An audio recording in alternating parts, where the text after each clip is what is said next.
then suddenly they have to beat Fremantle at home the next week, the Blues. And the Bulldogs, I just thought they were looking for chemistry. And at the moment, there's none there. So to not have the Bontempelli and English there, it's going to have to be a rewiring on the run a little bit for Bevo and his team. I can just tell you that John Ralph is also reporting that the Crows paid $75,000 for a chartered flight to and from Perth, and they will be out of here at 9:30 tonight. Oh, no showers for the boys there. There's a smelly little tin can on the way home. But these are all the 1%ers, aren't they? These are all the 1%ers that football clubs are... Get home, get to your own bed, get some sleep. Are playing with, of course. Again, the interesting one, where Steel side bottom goes out, a lot of emotion around Collingwood. It's a big game for Collingwood. It's a big weekend. There's some big games, isn't there? Some big results.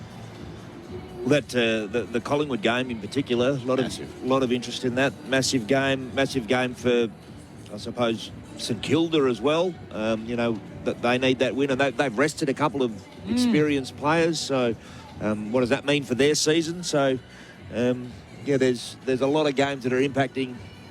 I think, Simo, you and I were talking about this. Top 4, top 6. Wild card. So, and then that may mean we have a few more maybe dead rubbers next week, but a lot of interest this weekend. Where were you before the season started with the wild card, Belly and Simo? Where did you sit on it? For it, against it, and where do you sit now? I don't know if I was for it. I had a view either way. I just think that it's going to have a great commercial outcome for the league, and that's part of it. But right now, I think there's a degree of interest in it. Absolutely. And I think it might have saved a few clubs a lot of heat, maybe. If now I flipped a bit. You can make it all the way down to 10. If there's a couple of clubs down there that if they were this far out of the 8, there'd be a lot more pressure being applied. Simon? Yeah, I was for it from the beginning. And now we've got a situation where we're 2 games out of the rest of the year. And if you're not part of finals, at least enjoy the last 2 games. Don't complain too much. Just enjoy the football for as long as it's here. But you got top 4, top 6, and now you got top 10. So there's those 3 levels that you're chasing, and I don't know. It's put so much more interest on the season in the last 4 or 5 weeks. And I look at every game this weekend, except for perhaps the Essendon and Sydney game, means something. Even the Giants and West Coast. Is West Coast going to win? Are they going to take a scalp? Like, they've been playing okay, but I feel like they can knock over the Giants. Are the Giants on the footy trip? Are they already left the building? But the Sydney Essendon game is probably not much on that. But every other game, if you go through it, has got an effort required just to finish off the year, or there's a chance you can finish top 6, top 4, or top 10. So it's going to be a pretty interesting weekend, and it starts tonight. It certainly does. These games, and Hawthorn, as you mentioned, Simo, the Hawthorn-Collingwood game is plenty what are the ins at stake. and outs for that, Goss? Well, that's the Saturday The fixture. Going and Pendlebury are back in for Collingwood, and Sullivan and Harvey Harrison have been omitted. Yep. And in for Hawthorn are Bailey McDonald and Max Beattie, and out goes Ned Reeves and Sam Butler, both omitted. Yeah, so this is a draw last time they played. So what are we going to get for these 2 teams? Hawthorn the real deal. Collingwood probably can't get to the top 4, top 6 position, but do they start resting players? I mean, obviously Pendlebury's come back in and so is to go. I think they're trying to get the band back together. So, and Hawthorn, I just don't know if Hawthorn the real deal, and we'll find out a lot more about them on Saturday night. It is going to be a huge weekend of footy, and you hear it all here on SEN around the country over the weekend. But it all starts Friday night footy in the West. It is the Adelaide Crows in town, of course, taking on the Fremantle Dockers. First place, 5th, but high stakes in particular for the Adelaide Crows. Watching the footy from home, don't forget the SEN app or SEN Sync. Watch it on your TV with our AFL Nation broadcast for Australian Made Week, May 18 to 24 every year. Of course it is. This is the pre-game show. Before you dig, AFL Nation for 4 and 20 pies and for Tyre Power, your trusted tyre experts. You're listening to AFL Nation for Tyre Power. Get the power with your trusted tyre experts. And for 4 and 20 pies. You can't have footy without a 4 and 20 pie.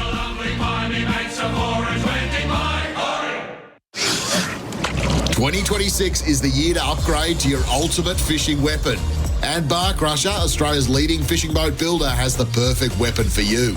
Come see for yourself and check out the most advanced plate aluminium fishing boats on the market with industry-leading design excellence and quality.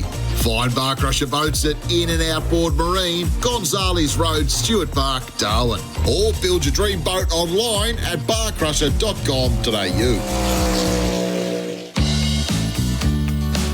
Installerine.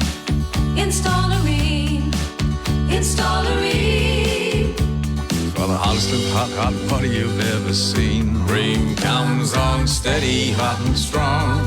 It just keeps on and on. Ream's been proudly manufacturing here in Australia for over 80 years. Installerine.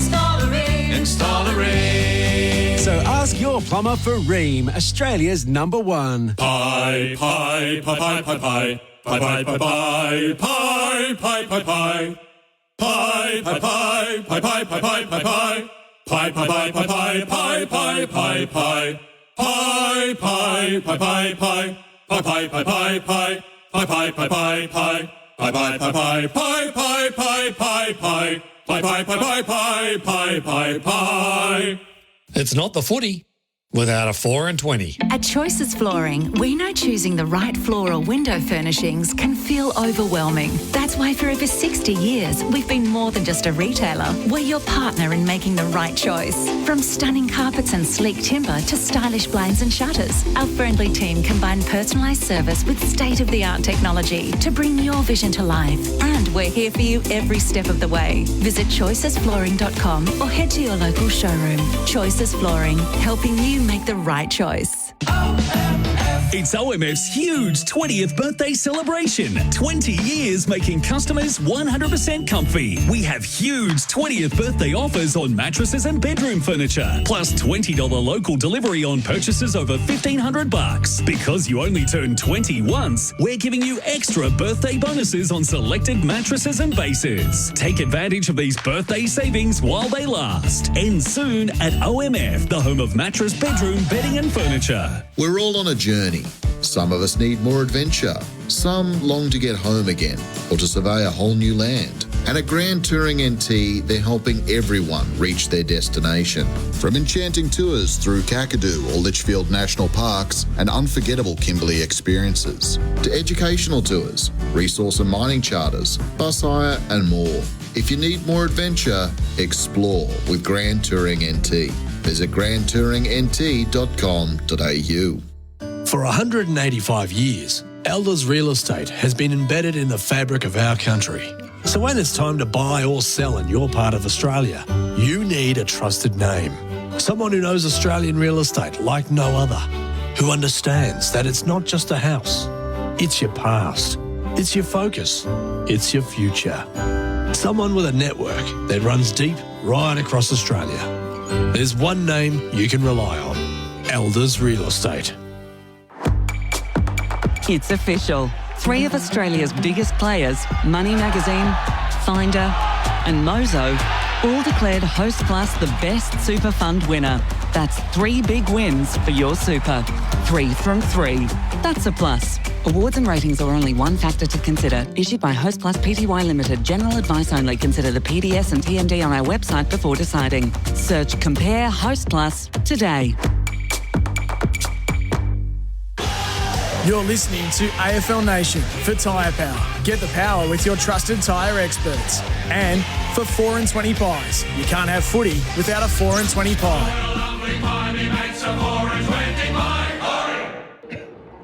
Welcome back. Both teams about to come onto the ground. The light show is in effect. It is a great night for footy. This is AFL Nation for 4 and 20 pies, Australia's original fan food.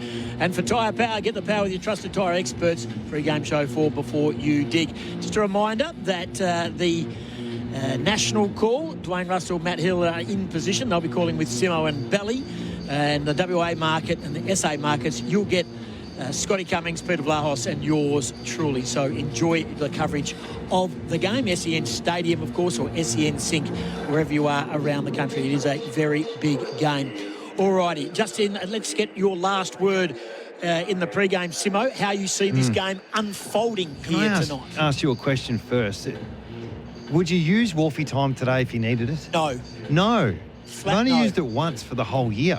That's good.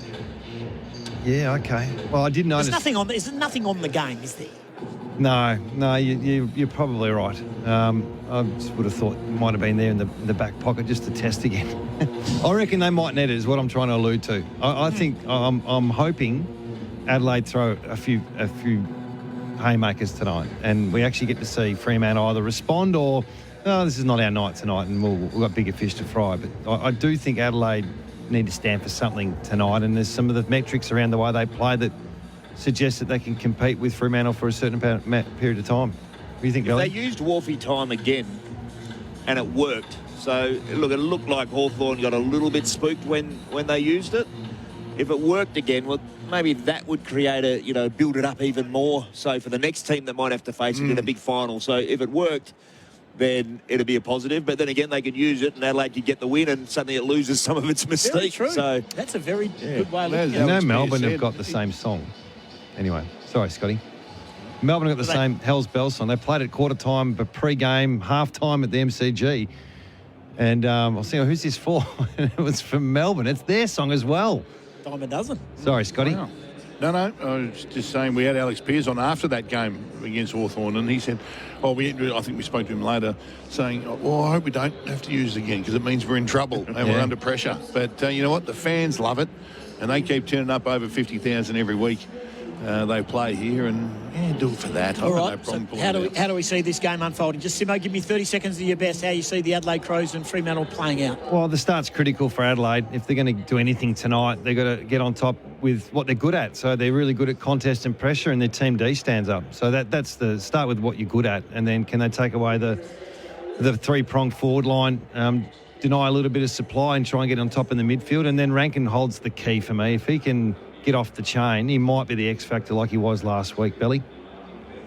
Yeah, I see it the same way. Look, territory's so important. I think when Adelaide have struggled, they can get locked into their back half. I think back to that Collingwood game where they couldn't really get it out, or Collingwood were able to turn the ball over in really good areas of the ground. So, yeah, that clearance game. Fremantle, having said that, conceded 5 from centre bounce last week. So, big McAndrew, that's a match-up to watch, which we'll talk about. Can he curtail Luke Jackson's influence? It's going to be a good contested. It's going to be as close to final side footy, I feel, tonight. It's going to be hard. It's going to be around the stoppage. It's going to be one at stoppage and centre clearances. And Fremantle just can't allow to have a night where they kick their 6, 7, 8, 9 points in a row. Adelaide, the most accurate team in the competition. And if they give them opportunity, then they're going to kick goals on them. So they can't afford a lull, Freo. I don't think we'll get one tonight. I think we're in for an absolute ripper. Is Jordan Dawson unclampable? Well, I went Brayshaw ready for Rankin because I think Johnson, the priority might be Dawson, just with his size. And he's a difficult player to stop because he can rack him up. But even a 20 from Jordan Dawson where he's having scoreboard impact can lead him to be the most impactful player on the ground. So he's a tough player to stop. Yeah, the only problem I see with Fremantle is they've got such a system behind them, Belly. I'm not sure if Dawson's playing on the wing, they want to sacrifice one of their role players out in that wing for someone like Dawson. So that could pull apart their system. So we'll wait and see on that one. Adam Simpson will be joining with Peter Bell and also Dwayne Russell and Matt Hill, the best Friday night call in the country. That will be coming up on the other side of this on AFL Nation. Stay with us if you're in SENWA or SENSA. Scotty Cummings will be joined by Peter Vlahos and yours truly. Friday night footy in the West. Pre-game show was Before You Dig, of course. AFL Nation for 4 and 20 pies and tyre power. Both teams are about to come out onto the ground inside 15 minutes. It is a perfect night for footy. It is the Crows and the Fremantle Dockers.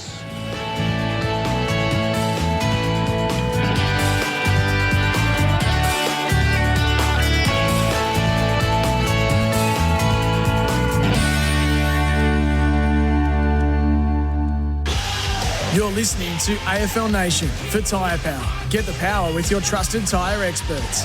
And for 4 and 20 pies. You can't have footy without a 4 and 20 pie. Darren's days of digging blind are over. Ever since he blindly dug into that internet cable and took out an entire neighbourhood. Ever since his insurance declined to cover the repair costs. And ever since he saw that he was millimetres away from also striking a high-voltage electricity cable. Don't be like Darren. Always search before you dig online before every job to avoid striking buried pipes and cables. Search before you dig online every time and never dig blind. Stop dreaming about your next trip. Start earning it. Get there faster with World 360 Rewards, Flight Centre Travel Group's loyalty program.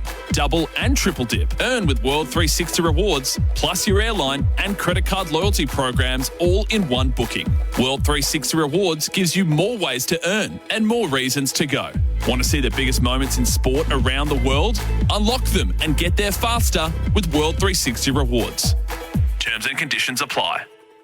Still installing gas water heaters? Mate, that's like bringing a fax machine to a job site. Powerbay's electric Gen 2 heat pumps are the new standard. Like a reverse aircon, they suck heat from the air using less power to heat water. That means fewer clients calling to ask why their gas bill's bigger than the mortgage. Tradies, get ahead of the game. Switch to Powerbay Gen 2 electric heat pumps. Smarter, cleaner, built for Aussie homes. Powerbay. Heat smarter. Now available online at Bunnings Warehouse. Rebates available to eligible customers. T's and C's apply. Still wondering what to get Dad this Father's Day? Good news. It's never too early to find the perfect gift. Right now, Chemist Warehouse has premium fragrances he'll love, including Nautica Voyage Intense 100ml EDT, just $29.99. Jimmy Choo Man 50ml EDT, $49.99. Dolce & Gabbana The One 100ml EDT, $79.99.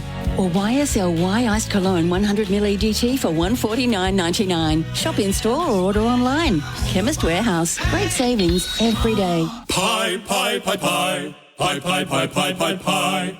Pie, pie, pie, pie. Pie, pie, pie, pie, pie, pie. Pie, pie, pie, pie, pie, pie, pie, pie, pie, pie.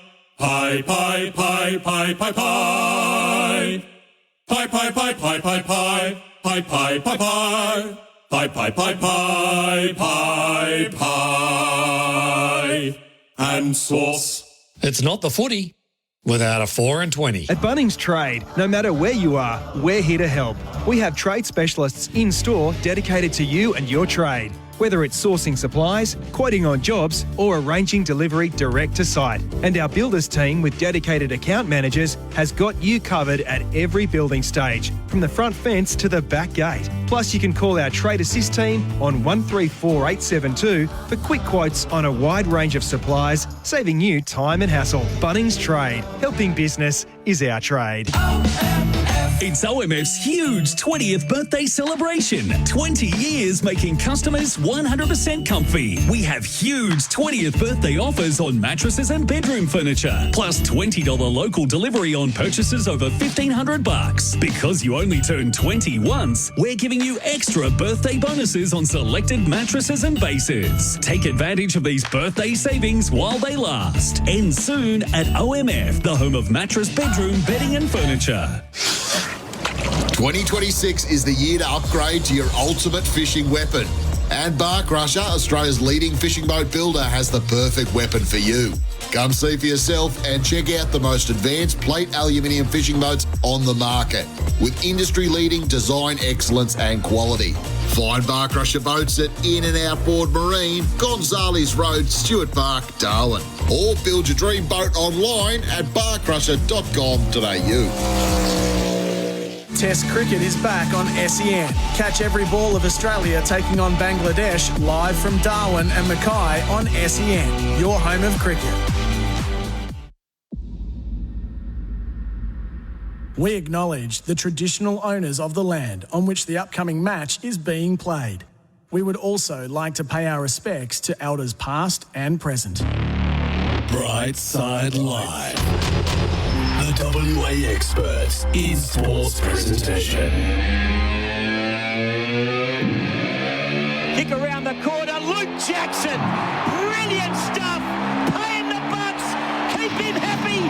Keep him home because he is stamping his authority on this contest. Goal of the night right there. The 2026 Toyota AFL Premiership season. Where is Shea Bolton? Where is Pat Voss? Where is Murphy Reid? Game, set, match. You read all about it. The boy has sealed it. Here he is, the big Kahuna's got three. Handballs to Dudley, who should score his first and does. Every game, every week. Cripps out to Waterman, and they'll be looking for him to kick 50-plus goals this year. Could this be the first? Lines up from 50. It's bending back. It's bending back. It's not the first one. Oh, there's a bit on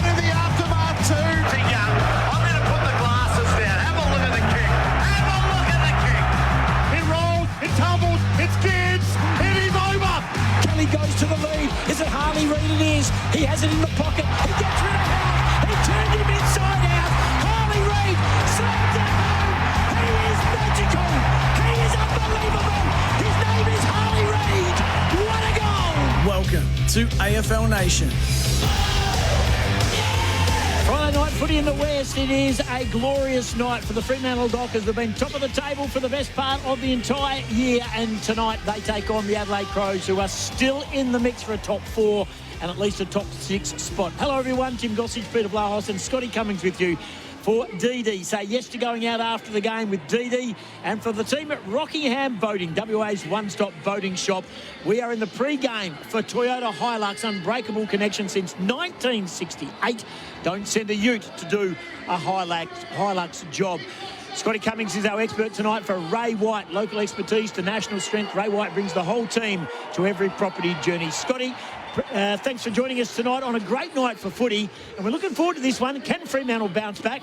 And can the Adelaide Crows keep their top 4 hopes alive? Good evening. Good evening, mate. Good evening, everybody. Yeah, well, it's just, you couldn't get a better night for football, as simple as that. And those words we haven't heard very often this year, has it? Can Fremantle bounce back? I expect them to, purely because it's here, but I'm really looking forward to what's going to be one of the tightest contests of the year so far. We know how tough Adelaide are. They're really contested around stoppage and clearances, around any loose ball. They're a hard team, and you know, you've got to give them the respect that they deserve. They're hanging on. This is a huge game for them, so I expect them to come out absolutely firing. But Fremantle are the best team in the competition for a reason. They have very few weaknesses across the board. And Adelaide are going to have to be playing their best football that we've seen this year. Plenty of changes at the Adelaide Crows. A significant one. Judd McVie omitted. That's dropped. And Fremantle have not dropped a lot of players this year, so that's an omission. And, of course, Murphy Reid's not there. That's a big out. It's a huge out. It's going to be really interesting to see, because we've started talking over the last month about teams tagging Murphy Reid. Now, it happened last week, and he didn't know what to do with it. And Fremantle lost. So he's just a really, really clean connection piece. When he touches the footy, good things happen for Fremantle. So who's going to be that player tonight that, you know, gets their hands on the footy and sets someone up as well as Murphy Reid does? And if they give the footy back to Adelaide, then expect to be scored upon, because, you know, they don't give you too many chances, Adelaide, to mess around with the football or to play cute with the football. So Murphy Reid, as we said, doesn't make too many mistakes. Generally when he gets the ball in his hands, something good happens for Fremantle. So he's a big out. Hello to our SEN SA listeners as well. And we've got to get an unmissable moment tonight for Drinkwise. You won't miss a moment of Drinkwise. Peter Vlahos is here. What are you looking forward to, Pete, as we welcome I'm just looking forward to the contest. Hi, Tim. Hey, Scotty. Yeah, I'm just looking forward to the contest. I saw Adelaide last week on the replay. They were pretty sluggish against Richmond. I reckon they are coming here charged up, and I think it's going to be a high-scoring, fast game of footy. So, hey, I'm looking forward to it. Judd McVie being dropped is interesting, and Murphy Reid likely not to play in the game against Carlton away next week, saying that the injury is probably a bit worse than they initially thought. So it'll be interesting to see how that plays out before the finals. What's your unmissable moment, Scotty? Well, I've got something for everyone tonight, all right? Normally, you know, we'll pick a Fremantle player here in Perth, but I've got a Louis Jetta, Cyril Rioli type contest on the outer wing here in the spaces of Optus Stadium between Isaac Rankin and Shea Bolton. It's going to be... Who's chasing who? Well, who's downhill skiing and who's not, Scott? Well, you know what? I'll back Isaac Rankin to chase harder than Shea Bolton. So let's say Shea Bolton's got the footy in his hand and Isaac Rankin's going after him, and it's going to be, as Dennis would say, it's a 100-metre dash for the ages. Choose to drink wise. The Adelaide Crows in their predominant white outfit, of course, and for those who have just tuned in, they had an alarm. Apparently, what blew up? Some water pipe blew up at the hotel, and the fireys came and evacuated everybody. 15 or 20 minutes interruption, not major. Not a lot. I didn't think Tex needed to be out on the curb with a beer in his hand, but that's Tex, and that's why we love him. And Fremantle are wearing their old anchor jumper. This is the jumper from 1995, and it's predominantly green with the purple short. I like the colour. I like the colours, and I like the bright white number on the back of the jumper. I wish they would be more of them for old blokes like me. But I do have concerns. I know it got poo-pooed by Simpson. Yeah. But I do have concerns about gimmicks and marketing gimmicks. Yeah. And I just worry. And it hasn't been a jumper that brought him a lot of success in those early years as well. What happens is every time they put it on, they play like it's 1995, 1996, and they play terrible. So, Yeah, and I think it's a stinking jumper. Alrighty, the pre-game show is for Toyota Hilux, unbreakable connection since 1968. And our partner, major partner, is CMAX. Help advance tomorrow's healthcare by joining a paid clinical trial at CMAX. Register at cmax.com.au. What about some matchups, lads, that we're looking forward to with Darcy Fogarty back in the lineup? That'll give a key defender a job for Fremantle. Yeah, you think that's Brennan Cox as well. He's... Pearce will go to Thilthorpe, which will be a great battle. Thilthorpe is just trying to find his best football. We spoke to Scotty Burns before the game, and they put a mountain of work into him, and he's building. There's no doubt about that. And the good thing for Riley Thilthorpe is that he's been able to get 6 or 7 weeks of training in as well with his back concerns that held him back earlier in the year. So that'll be a great matchup, Pearce and Thilthorpe. Brennan Cox to Fogarty. Can Fogarty recapture the form that he was in before he went out with suspension? That's going to be a huge thing for Adelaide, because he was possibly in career best form and a real problem for opposition sides, so that's good. But it'll start in the middle. We're talking about the contest. Jackson versus McAndrew comes back in. Riley O'Brien misses out, obviously, and Jordan Dawson. We're thinking that Matt Johnson probably goes to him. We think that's the matchup there. I'm not sure if Johnson can stop Jordan Dawson when he pushes forward, so that'll be a really interesting one, and whether they hand him over when he goes forward, but he does it so well in general play that you a lot of the time don't get time to set that up. So the couple of key matchups there, looking forward to it. It's just going to be an absolute cracking Friday night contest. Umpires tonight, there's a bit of experience out there. Hayden Meyer, of course, was formerly Hayden Gavin. Simon Meredith. Yeah, good. Nathan Williamson. Good. And the man with 2 first names, Martin Roger. He will also join us as well. Our commentary team is here for the team at Horizons West, and we're lucky we caught Horizons West, WA's leading charter specialist. They've been helping local teams win on the road since 1987, because the trains were stalled at the Central Station for 1 hour. Some of our Fremantle fans stuck on the station for 1 hour. Toss of the coin, Alex Pearce. He listens to SEN. He listened to SEN WA. He knows that if you win the toss, you always go to the Rottnest Island end of the ground, because 87% of captains will go that way, and 79 go on and win the game. So that's the right part, and good to have him back in the lineup, Alex. Yeah, and I saw some vision. He spoke to the whole group out on the ground there at George Kalis Oval at Coburn during the week, and the whole squad was just engrossed on what the skipper had to say. I tell you what, there's a lot of respect for that man, number 25, and let's hope how he goes today as he warms up after not playing last week for what's going to be a very exciting run for Freo. He just has moments in games, doesn't he, Alex Pearce, where you just go, there's a captain. Well, there's a he's captain. had a number, and one was the smother in the Easter weekend over there in Adelaide. Adelaide Oval was that magnificent smother. So, well, not for Adelaide fans, but that's the sort of moments he has. And the other thing that he confessed reportedly during the week, saying he's not interested in speaking to the Tassie Devils. Who did he say that to? Yeah, who did he say? SENWA. He came on air and said it, did he? Did he on you? No. No. Who did he say that to? We don't know. Doesn't matter. He just apparently said it. He apparently said it. It's been reported like he said it. But we haven't seen where it's come from. No. Let me remind you, Pete, Tom Barris looked me dead in the eyes last year and said, I'm going nowhere, right. Scotty. I'm going nowhere. SENWA on DAB+. Make the switch today. If you're at the ground, make sure you're on SEN Stadium, SEN Sync. The pre-game is for Toyota Hilux, unbreakable connection since 1967. 1968. Were you born in 68? Yes, I was. How old were you in 68? 8. 8. You were 8. You're a 60 baby, are you? Yeah, you were born 59 actually. 59. Okay, Yeah. so that's 9, Pete. I've just done the same. No, I hadn't turned on by then. Anyway, here we go, guys. Here we go, Scotty, and here we go, everyone listening in to SENWA as Bolton gets the first possession, kicks it out. Only a short kick, but it finds Jackson back to Bolton. He dropped it initially, regained possession, drives it inside 50. Keane goes back and takes a nice defensive mark. Such an important defender for the Adelaide Crows is Keane. And he takes a face-saving mark as the Dockers got the first clearance. Squeezes out a kick to Cook on the defensive 50, broadcast side of the ground. The crowd is building. They're doing participate more than 50,000. There's Fogarty, got pushed out by Cox. Didn't get a free kick. That's Brennan Cox. Ball comes to Saligo back in the lineup. Little chinky kick down the line. Punched away by Brayshaw. Looks like he's got the job on Dawson. Hand pass goes back into Jackson. Goes back to Brayshaw. He's forced to backpedal, straightens things up and keeps a cool head. Comes to the broadcast wing and Johnson takes the mark. No score, we've gone a minute. So Johnson, who's had a breakout season, goes short, finds and hits the chest of the white anchor wearing the retro jumper tonight, the Dockers of Bolton. He's been in the play early. Goes to Ryan.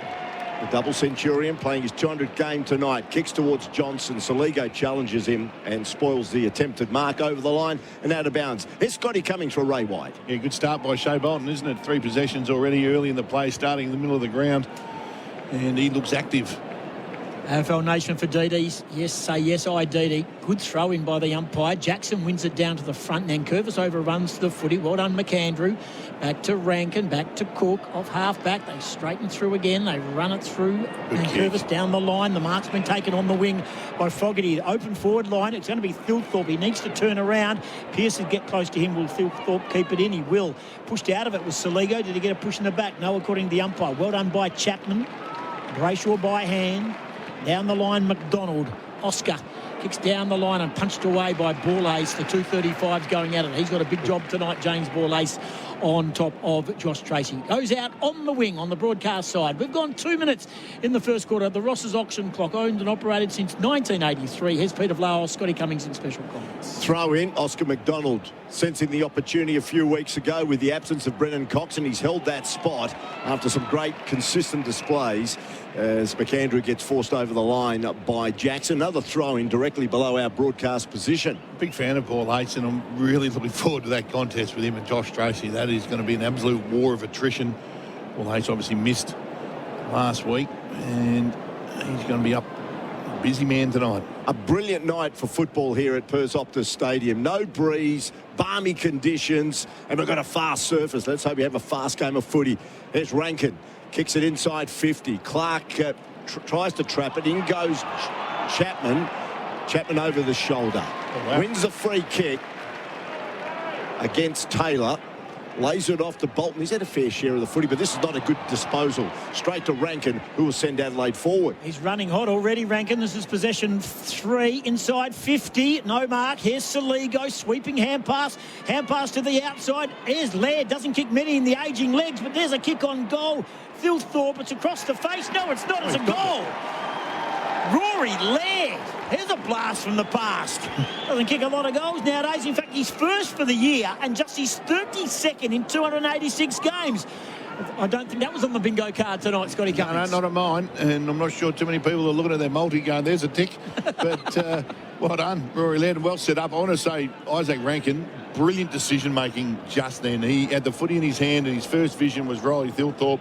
3 Dockers getting back to cover that space, and he held the footy, went the shorter option. It was still a 50-50, but shorter option with Adelaide numbers, and then getting the handball out to Laird, who finished off. But that's just a smart footballer right there with ball in hand, Isaac Rankin. AFL Nation for Rockingham Boating, WA's one-stop boating shop, and My Place by Advantage Air. 1 straight Adelaide, no score Fremantle. We've gone 4. Going into the game, Adelaide in 5th position with 56 points. A win here away from home would be almost a great fillip for them to get a lofty position on the AFL ladder. And they win the clearance again.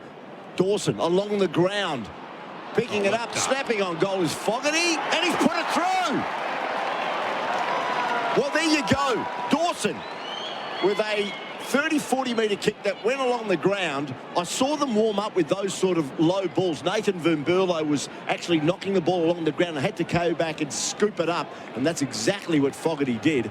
And the Crows are 2 straight 12, and the Dockers yet to score. And that's a real contender for the Insta windscreens and tinting goal of the day. Yeah, absolutely. Really smart by Fogarty there below his knees too. That's a big man getting down and being agile. It was a beautiful finish.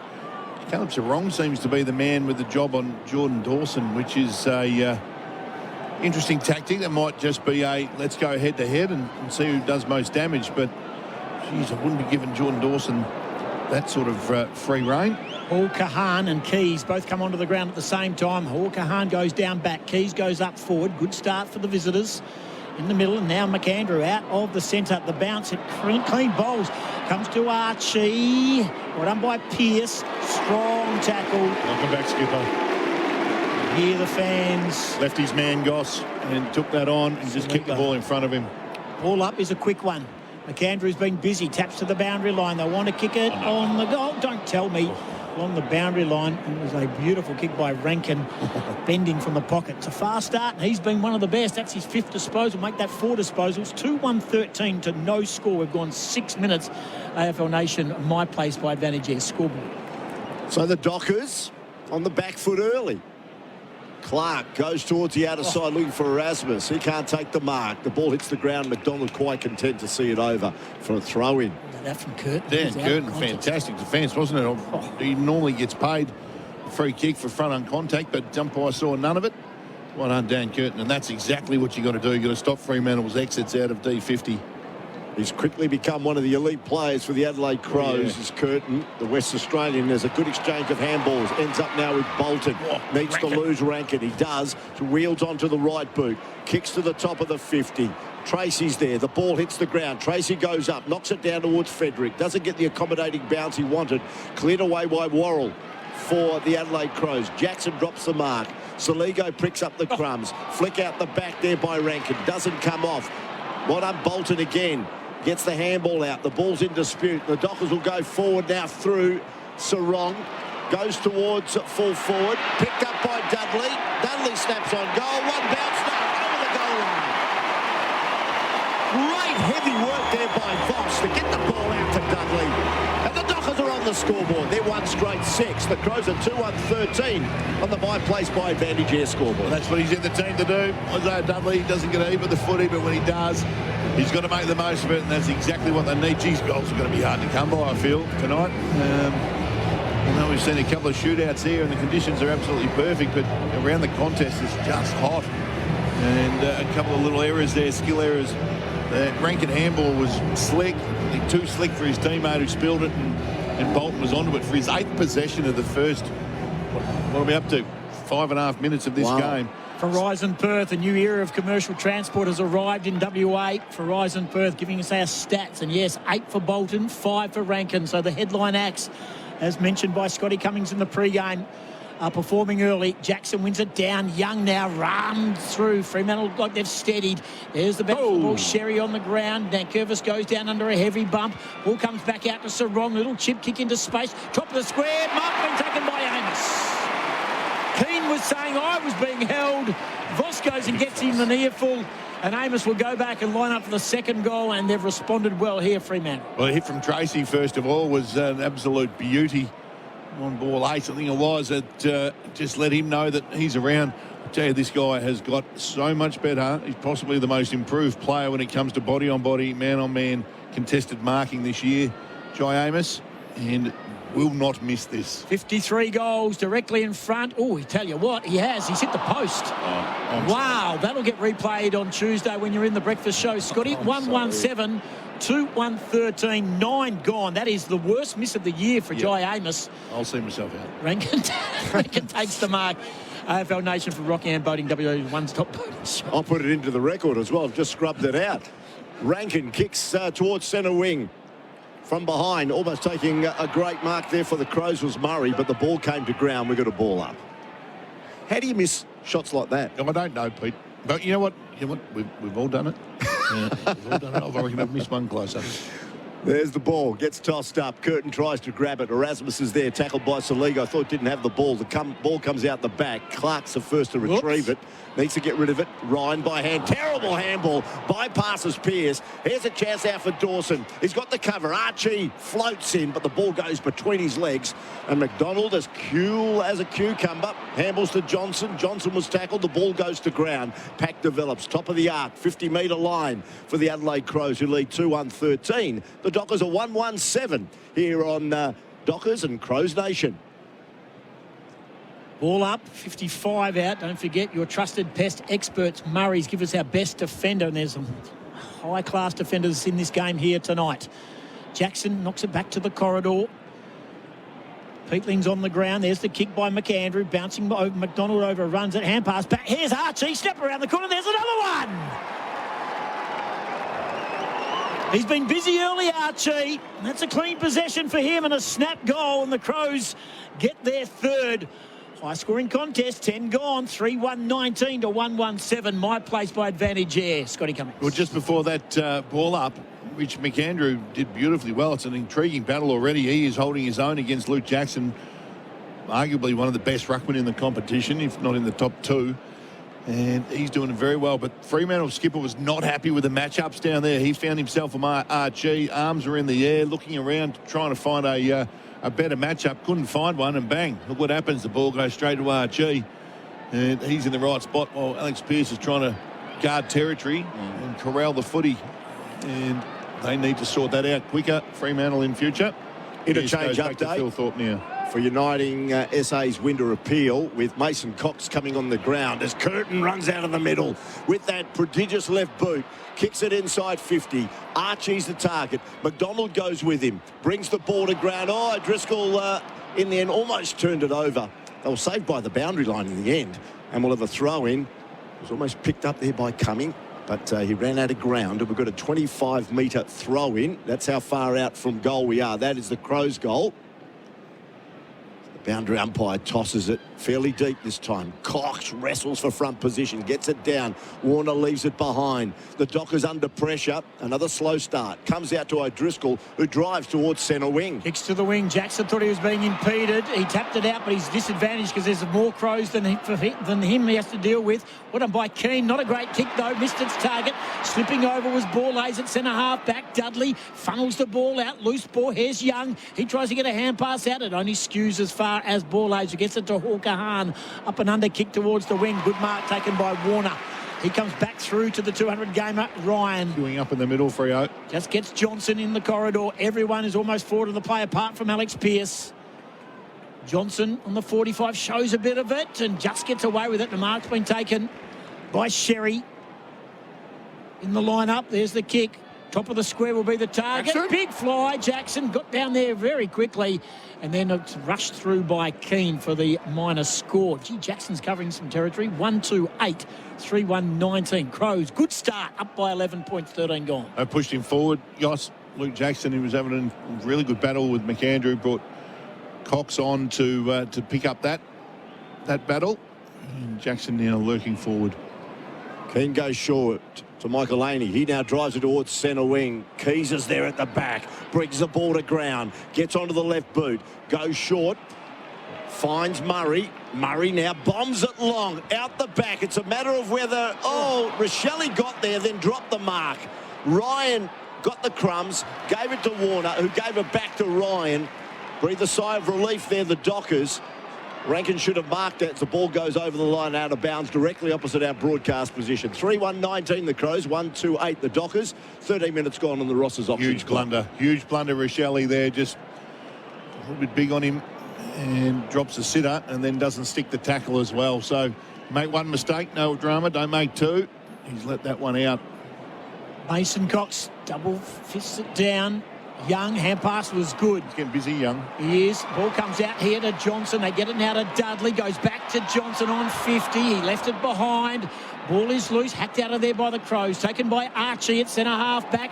He then left it behind again. They dived in on top of him, going nowhere. Fremantle will get the stoppage at centre half forward. True, the margin is 11 points. We've gone 14 AFL Nation for DD. Say yes, I DD. And Rockingham Boating, WA's one-stop boating shop. Knocked down by Mason Cox. This is all at centre half forward for Fremantle. Hacked forward now by Cox. That's a good kick. Under pressure, going to ground was Michael Laney. Got a push in the back, didn't get a free. Going backwards now. They get it now through Worrell, Peatling, Short, Rankin at half back. Chips down the line to Berry. Left half back for the Crows. Curtin looks like he's the man who should be somewhere near this. It's a kick down the line. Not a great kick. Oh, almost pushed out of it. McDonald, well done by Fogarty. He's holding the ball. Tackled, advantage paid. Young got it. Now they go to Clark, who runs through the middle on the 45. Wide kick taken by Tracy at half forward. There's a chance for the Dockers. Tracy looks to see if Amos is coming his way. No, they're all covered now, so he squares it to Warner. Now Tracy will go possibly back inside the attacking 50. Well, they're sort of going to wait now. Adelaide have got all their numbers back. They're going to wait for Tracy to get back down there so he can be a target. And they've been chipping it around. Young O'Driscoll ends up with Ryan. He's right in the centre circle. Cox just pushing forward now as well. And now he's going to bomb it long, hoping for the big mark. Will it come? Cox in front. Can't take it. Amos tries to trap it. Now we've got a stoppage. 20 metres out directly in front. Well done, Adelaide. Patient footy by Fremantle. It is Adelaide 3-1-19. They lead by 11. The Dockers are 1-2-8 for my place by advantage here. Dangerous areas, though, for the Crows trying to defend this. Pushed off at Hawker Hahn. Well done by Dudley. He's already kicked the goal. Breaks the tackle. Underground hand pass was good. Comes back around the corner. It was Sherry. He's kicked it narrow. 1-3-9. Margin down to 10 points. 3-1-19. 16 gone. The Ross's Auction Clock, family owned and operated. The key leaders in auctioneering and valuing since 1983. They go short curtain. Plays on, does really well. Rankin down the line. That's a terrific mark taken by Chapman. Saligo comes in late with a bit of knee treatment. That is a great mark for lift higher, lift right, higher and Sales. And he gets up a little sore right in front of the interchange areas. Rory Laird, the first goal kicker in the game, checks in. Plays on. Again, for the outside of the right boot, down the line, big fly, no mark, Mason Cox, Rankin busy, ball lace, quick kick, they've got to get a hand on it, and taking it over was Taylor with a bit of assistance from Clark, and will have a throw in. Right half forward for the Fremantle Dockers, 1-3-9 to 3-1-19, 17 gone first quarter. AFL Nation for DD, say yes I did. Interesting game of footy. We've gone 17. Good game, isn't it? Yep, very much so. Two quality sides going head-to-head. Cox wins. It comes down at ground level. Frederick gives it to Brayshaw. Back to Frederick. Goes defensively. Young needs to get onto his left. He does. Needs to hit a target. He does. The lead of Tracy was there. 55 out. They're not too unhappy with Josh Tracy getting footy that far out. Young's been good, Scotty. He's been good, yeah. After the first couple of minutes, he sort of said, well, I'm going to get involved here in the middle. Tracy's eyes wander, looking for something at the top of the square. That's the way it goes. Cox there, comes off hands. And in the end, will they rush it through? Right on the line was coming. It's through. Got the kick out. It's through. It is through. Yep, back to the goal umpire who signalled it went over the goal line. So a behind to the Dockers. The ball come all the way back.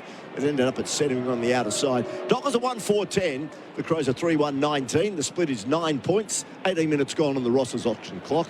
And that's on the My Place by Advantage Air scoreboard. Well done there by Cumming, I think it was. Oh, yep, he just took it back and pretended to keep it in. It's a good result for Adelaide because that ball was coming back in. Doing a lot of the attacking though, Fremantle, as we approach time on first quarter. They step outside the square. Hawker Hahn, normally a good kick of the football. That's not great. Might be coming back. Under pressure, they go underneath, but Adelaide got away with one. Fogarty's hand pass was hot, and his Berry went straight into Mason Cox. That's holding the ball. He's up and about, Big Mace. Now he's looking to try and bring on contact. It's got to come back. Got to go behind the mark. Fremantle 1-4-10, Adelaide 3-1-19. Ryan on the lead. Great kick, and Amos will mark it. Easy as you like. Mason Cox is up and about. Ryan in game 200. And Jai Amos, who missed a shot from the top of the goal square 10 minutes ago, is lining up now 35 metres out on a 45-degree angle. Here's Scotty Cummings. He's our expert for Ray White, your advantage.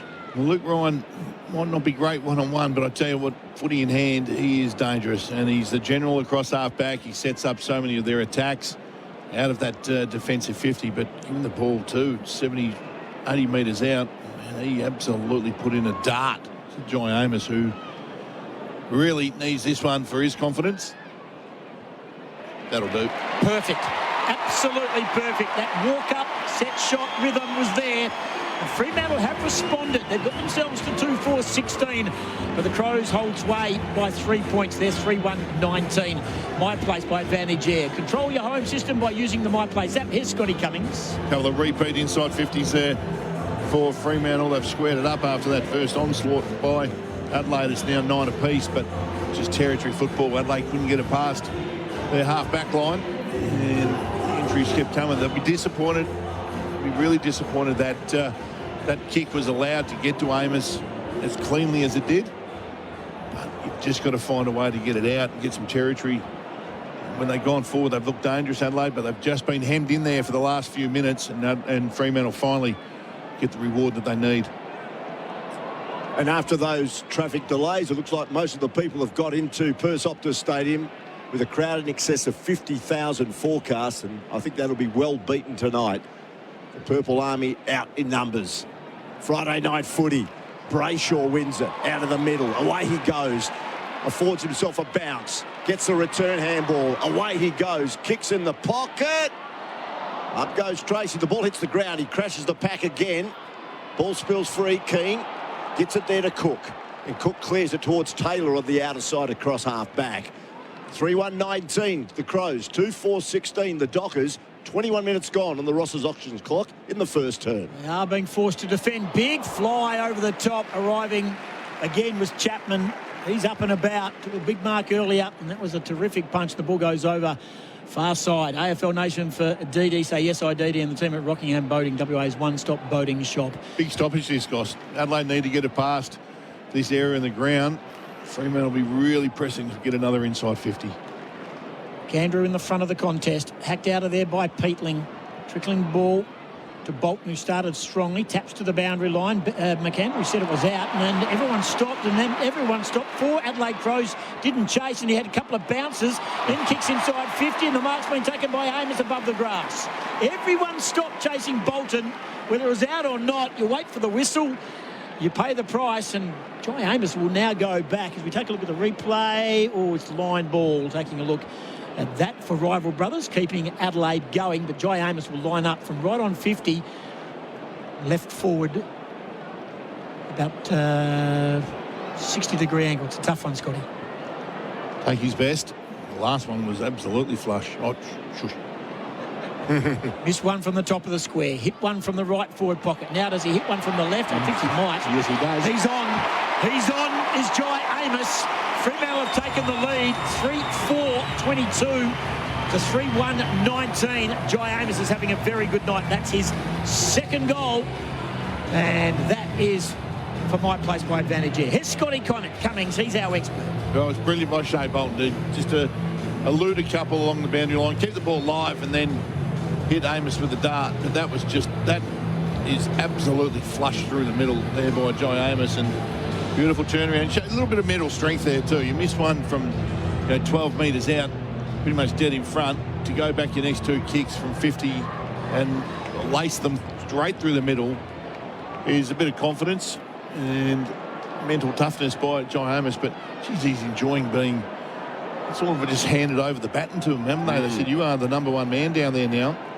And Shea Bolton, the responsible for that forward thrust, up to 9 possessions, courtesy of Verizon. Of course, electric vans there in Canning Vale. And away they go again. Switkowski goes in towards the man we're just talking about, the boy from Bustleton in the southwest of Western Australia. And Jai Amos, who's come through the waffle ranks at East Perth and now has become such an elite forward for Fremantle and in the AFL, will line up for his 3rd in the quarter, and maybe he should have had 4. Yep, well, he should have, and it's time to make a move too by Adelaide. Nicolani needs to come off him because he's giving him free run at the footy at the moment. Jai Amos. Great work, Switkowski out of the middle. This one, 25 metres out directly in front. The Dockers are finding voice, and you can hear it. The crowd enjoyed that, and the Dockers go further ahead. 24 minutes gone on the Ross's Auctions clock, and on the My Place by Advantage Air scoreboard, they're 4-4-28. They lead by 9. The Crows are 3-1-19. Yeah, change required. There's no doubt about that 3. But it's not just the 3 goals, it's the way they've come. He's been beaten comprehensively by giving Jai Amos free run at the footy. And he's trying to stay with him, but after the first one, you probably think, okay, I'll give it that another shot. The second one, you go, right, I'm going to change up the way I play on this guy. After the third one, well, you're just dying to be taken off the ground and swapped over because he's been absolutely exposed.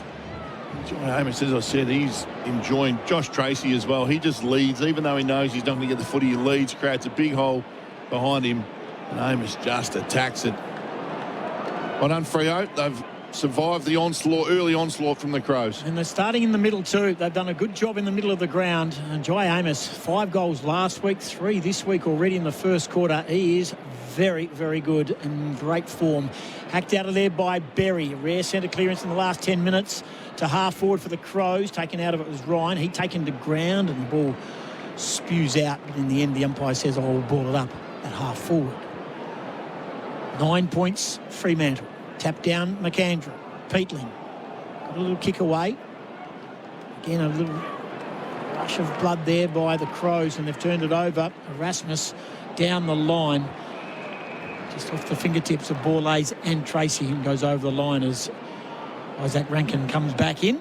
We'll have a throw in on the wing. 4-4 to 3-1. Crows got the jump start. Fremantle have steadied. Injury update for Access Health WA. Nothing to report. Both teams Fully fit so far with the 23. A little hack forward again by Jordan Dawson. Dangerous ball. Taylor back to Berry. Buried into the ground by the opposite number 3. And Caleb Sarong. 26 gone. 4-4-3-1. 28 plays 19. This is AFL Nation. And a good game of football, as we mentioned. Pristine conditions here. Friday night footy. Curtin gets wrapped up. He's going nowhere. Another stoppage. Here's Scotty Cummings for Ray White. I'd be surprised if they don't put Mason Cox in the middle against McAndrew. Jackson, shark by Curtin. He's holding on to it, but manages to get the handball out to Dawson. Dawson, nice little pass to Fogarty inside 50. And he'll go back and have a shot on goal, showing Brennan Cox a clean pair of heels on that occasion. He'll kick from right on 50, 45-degree angle. Saw it last year with Darcy and Jackson, where they played them both, and Jackson was in the middle as a rover. I'll be throwing Mason Cox in and having a look at him against McAndrew, because he's actually beating Jackson in the hitouts at the moment, and giving, again, another good service to Jordan Dawson. 25 goals, 10 behinds for the season. So he's been fairly accurate, and from 50 metres launches. And the behinds tally increases by 1, and so does the Crows score. They go to 3-2-20, the margin back to 8. The Dockers are 4-4-28, 27 minutes gone in the opening term. Carl Warner. He'll come again to the broadcast wing, down the line. Ball, Ace and Tracy. It's a battle of muscle there. Young's been good since coming on the ground, and there he is again. He rips it out of the contest, goes to the outside. Rasmus throws the ball on the boot. Down the line, Amos drops the mark. He's had half forward. He goes to ground, being held without it. No, according to the umpire. Curtin's been busy. A little underground chaos ball to half forward. Fogarty's coming one way, Warner the other. Well done by Fogarty. He dived on the footy, and umpire Roger says it was held underneath him. No Pryor will ball it up. 65 out Adelaide's end of the ground. Unlucky there, Amos. It was definitely held, but Keen's got the job on him now. They've made that move. Switkowski goes to ground, but not before he gets a hand pass out to Johnson. Hand pass to Frederick. He can go back to the outside with Young. He surprised, went over his head. Young will want to come back to the left side. Well done by Jordan Dawson. Ball comes back. Erasmus has got busy with the outside of the boot. A couple of Crows players are down behind play. Not Sarong. Threw it on the boot and wobbles it home. Jordan Dawson slow to get up. So too Daniel Curtin. And while they were lying on the Optus Stadium surface, Caleb Sarong runs in and kicks just his 9th goal for the year.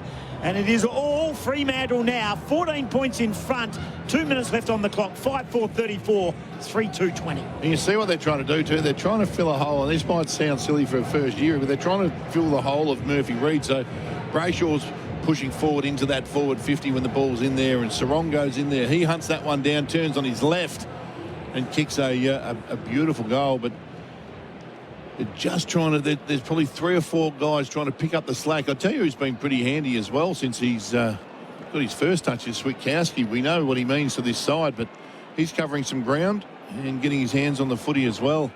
It's been pretty handy. The number 2-minute sign goes up on the boundary update for Green Door Pathways as we're out of the middle. There has a chance for the Crows. Dawson, Fogarty comes, but he's out number 2-1 because Pearce came to support Cox on that occasion. Slipped through the hands, over the line and out of bounds. 20 metres around from the eastern goal, the goal to which the Crows are kicking in this opening term, and they trail by 14 points. 29, nearly 30 minutes gone on the Ross's auctions clock. There's the throw in at the front. Dawson, Young. Young's pulled Dawson back without the footy. No whistle from the umpire. Again, another throw in. It's a good non-call by the umpire because Dawson... He certainly accentuated it. There's no doubt about that. That's what they do, but... Peter Vlahos, Tim Gossage, Scott Cummings. Hope you're enjoying the opening term. We certainly are bringing it to you. McAndrew tries to knock it down towards Taylor. In chips Sarong. Kicks towards centre wing. An uncomfortable ball for Tracy, so he tries to tap it out in front of him. Picked up by Curtin. His kick gets smothered. Still in dispute. In goes Borlays. Switkowski's there. Shovels it out. Chapman. In turn to Johnson. Gave it straight to Saligo, who's give it now. Long shot on goal from Rankin, and he just fades to the right through for a minus score. Crows 3-3-21, trail by 13. Dockers 5-4-34 with 1 minute and 16 seconds to go. Here's Goss to take you to quarter time. 13 disposals for Isaac Rankin. He is running hot tonight. Fremantle have the ball. They go wide. Frederick goes at it with one hand. It won't look good on the replay. And the ball goes over the line and out of play. 34 plays, 21. The Crows got the jump, but Fremantle have steadied 3 goals. Jai Amos missed one from the goal square. So it really should be 4. Doesn't touch it enough, Michael Frederick, to be going at the footy half-hearted like that. Jackson wins it down. Sarong been busy. Up and under kick. Getting back was Cunning. Getting back to the flight. That's a terrific mark. And takes it in front of Sherry. Still time for Adelaide if they can work their way forward. They kick down the line. Getting back Jackson. That's clever. Really clever. Almost pulled in an unlikely mark. Sarong being held. Didn't get a free kick. Handball out again. Taken by Berry. Throws the ball on the boot. Touched off the boot. And how does the umpire deem it? He says it's a lasso. So sure why the umpire was waving play on then on that kick. Hasn't travelled required, and it's going to go to Jackson. So Fremantle would be happy with this. 13-point lead as we approach the quarter-time siren. Long down the line, punched away. Handball comes back out to Rankin. Busy, 14 disposals in the first quarter, carrying on that terrific form from last week. The ball was smothered and goes over the line far side. Adelaide are really good at just getting a body on, or just a little push here, a nudge there. In the aerial contest, on the ground ball contest, they're a tough side. We spoke them up pre-game about, they've been a hard team, a tough team, contested team. Just their little body-on-body stuff, 1%ers. 15 disposals for Rankin. Kick was smothered on that occasion. Laird in the back half this time. Kicked down the line, punched away from O'Driscoll by Cook. He's being held and it'll be a free kick to O'Driscoll. Handful of seconds left, 5-4 to 3-3. 3 goals in the first quarter to Jai Amos. Singles to Sarong and Dudley. Archie, Laird and Fogarty, the goal kickers for the Crows. We're not going to get too much more time. 5 free kicks to nothing. There's your stat for Horizon Perth. A new era of commercial transport has arrived in Western Australia. The ball goes to half forward and the siren will sound very shortly. Inside 50s for the quarter, 13-12 Fremantle after early domination for the Crows. That was a long 10 seconds. 5-4, 34 to 3-3, 21. Star of the first quarter, Jai Amos and Isaac Rankin for the Adelaide Crows. AFL Nation for DD and Rockingham boating right around the country. Hope you're enjoying it. It is the top of the table Dockers by 13 points. That quarter on Dockers Nation was for Advantage Air. My Place by Advantage Air. Control your home system by using the My Place app. G'day, it's Ken Hinkley here. When the players I coached fell away from the 1%ers, I'd offer up a creative speech, aka an almighty spray. When it comes to tyre safety, you don't need a motivational speech from me. Just this reminder, go and visit Tyre Power. They cover every 1%er for your vehicle and offer the free 5-minute tyre safety check. Exclusive to Tyre Power. During the Power Up sale on now, buy 3, get 1 free on Pirelli Cinturato tyres. So do this 1%er in your life. Put a reminder in your phone to get your tyres checked at Tyre Power. Darren's days of digging blind are over. Ever since he blindly dug into that internet cable and took out an entire neighbourhood. Ever since his insurance declined to cover the repair costs. And ever since he saw that he was millimetres away from also striking a high voltage electricity cable. Don't be like Darren. Always search before you dig online before every job to avoid striking buried pipes and cables. Search before you dig online every time. And never dig blind. My day. Wake up 7 a.m. Log on to 39 emails. Reply to 21 of them. Attend 3 meetings. Lunch. 2 more meetings, 12 phone calls. Run club at 6 p.m. 7,642 steps for the day. Stretch. 5 minutes. Dinner. Your life runs on numbers. So should your fuel. High protein, macro balanced, flavour packed ready meals by Strength Meals Co. Only at Woolies. Still wondering what to get Dad this Father's Day? Good news. It's never too early to find the perfect gift. Right now, Chemist Warehouse has premium fragrances he'll love, including Nautica Voyage Intense 100ml EDT, just $29.99. Jimmy Choo Man 50ml EDT, $49.99. Dolce & Gabbana The One 100ml EDT, $79.99.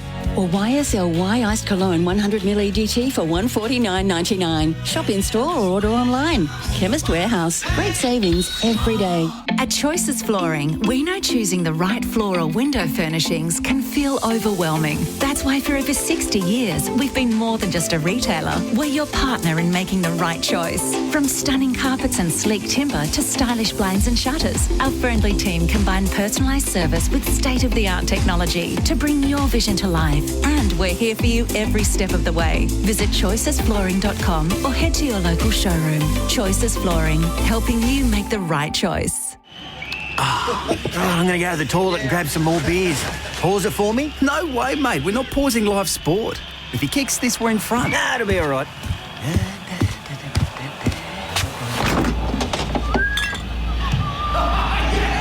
Oh, what? Oh, no. Did I miss it? Come on, mate. You got to rewind it, please. Oh, not a chance, mate. You can catch it on the highlights reel. You won't miss a moment if you drink wise. Sheds come in all sorts of shapes and sizes, but if you're after a shed, go and have a word with the family-owned team at Best Sheds. The sheds at Best Sheds are up to a staggering 40% cheaper than the competition. Wow, 40%. Plus, all their sheds come with a 20-year manufacturer's warranty, and you can choose from the standard range or customise the shed of your dreams. So, come on, team. Let's hit the sheds. Best Sheds, 100% Australian owned and manufactured. Visit bestsheds.com.au. At Bunnings Trade, no matter where you are, we're here to help. We have trade specialists in store dedicated to you and your trade. Whether it's sourcing supplies, quoting on jobs, or arranging delivery direct to site. And our builders team with dedicated account managers has got you covered at every building stage, from the front fence to the back gate. Plus, you can call our trade assist team on 134872 for quick quotes on a wide range of supplies, saving you time and hassle. Bunnings Trade. Helping business is our trade.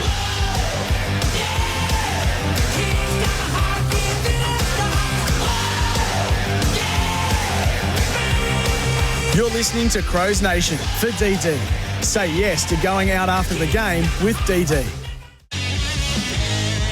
Here's Laird, doesn't kick many in the ageing leg, but it's across the face. No, it's not. It's a goal. Rory Laird goes towards full forward, picked up by Dudley. Dudley snaps on goal. One bounce, over the goal. Hickman's on the ground. There's the kick by McAndrew, bouncing over McDonald, runs it, hand pass back. Here's Archie, step around the corner. There's another one.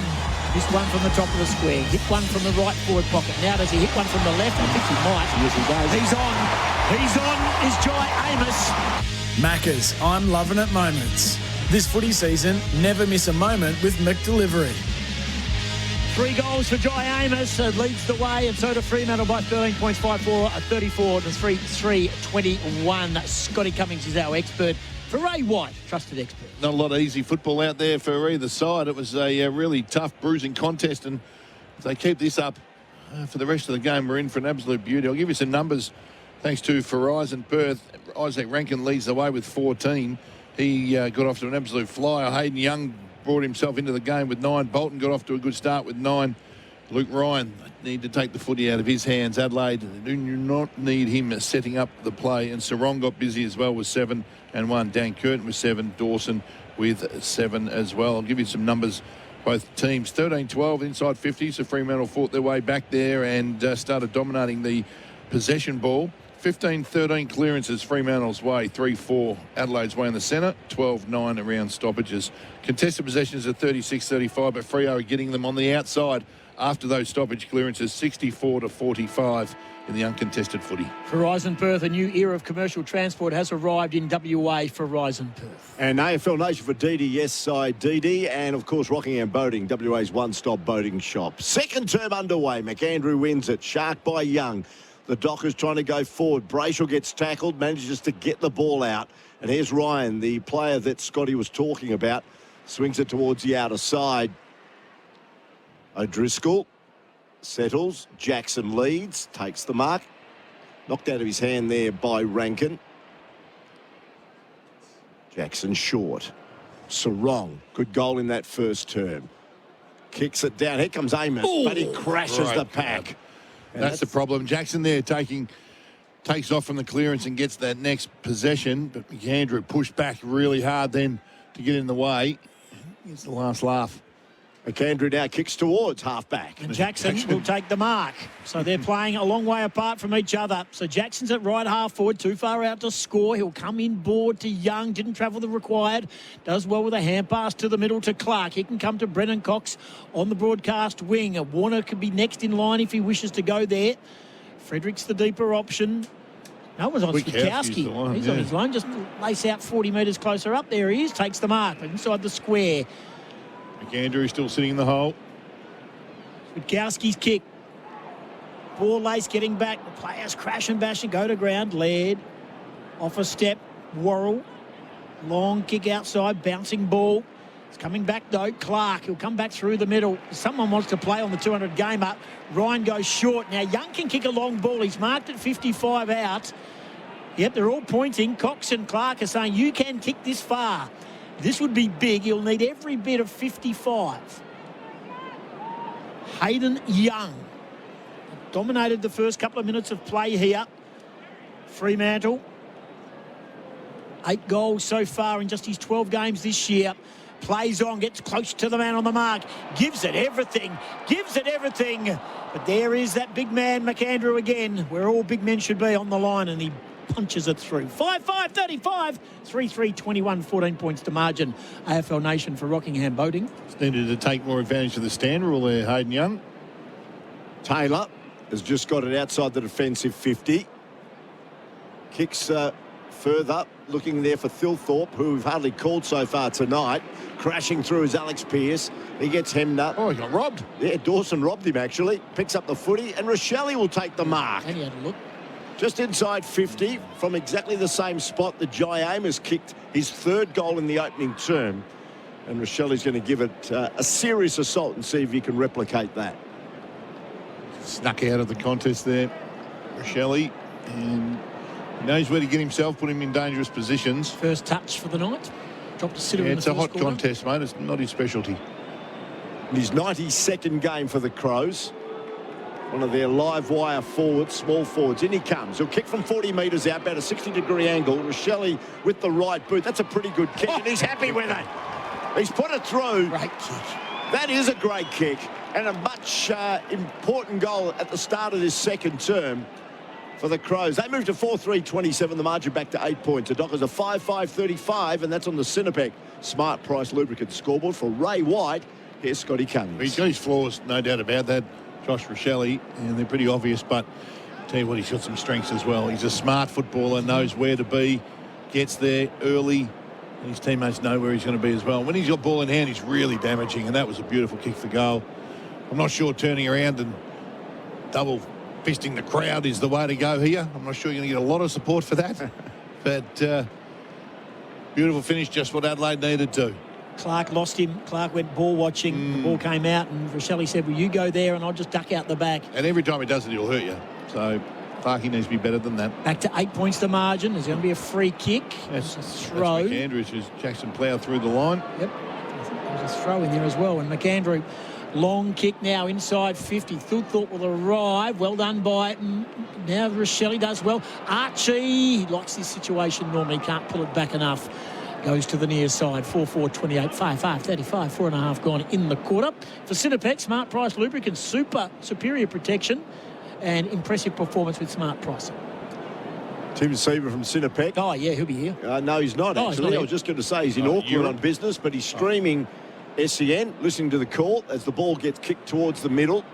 Intelligent work there by the Crows as they work it through. Laird goes by hand to Peatling, kicks inside 50, out comes Warner, gives it to Sarong. This looks promising. Clark inside to Brayshaw. Clark loves the bounce. The ball didn't come back. Now he's got to go find it again. In the meantime, he gets tackled by Rochelle, and that's a throw. Well done. They did really well there to stop that. How good was it, though, for Fremantle, though? It was really good. Quick hands, and they were off and racing, and just that little fumble by Jordan Clark. And couldn't get a fist to the footy. And Rochelle goes short to find the veteran Laird. Laird has it on the wing. Everyone charges forward. Fremantle getting plenty of numbers back. They've got to think their way through it. There's the Laird kick. It's good to Taylor, who has it at right half forward. 5 gone in the quarter for Ross's auction. Adelaide with the fast start, but Jai Amos was the difference. 3 first quarter goals. Inside 50. They'll go for it. No mark taken. Ball spills Archie. Kick was smothered by Clark. Loose ball. Curtains there. Also there was O'Driscoll. And they slapped the ball through for a minor score. 4-5 to 5-5. The margin is 6 points. We've gone 5 minutes and 55 seconds. Thanks to Cinepec Smart Price Lubricant Scoreboard. So Clark just peruses where he's going to go. Good word, Pete.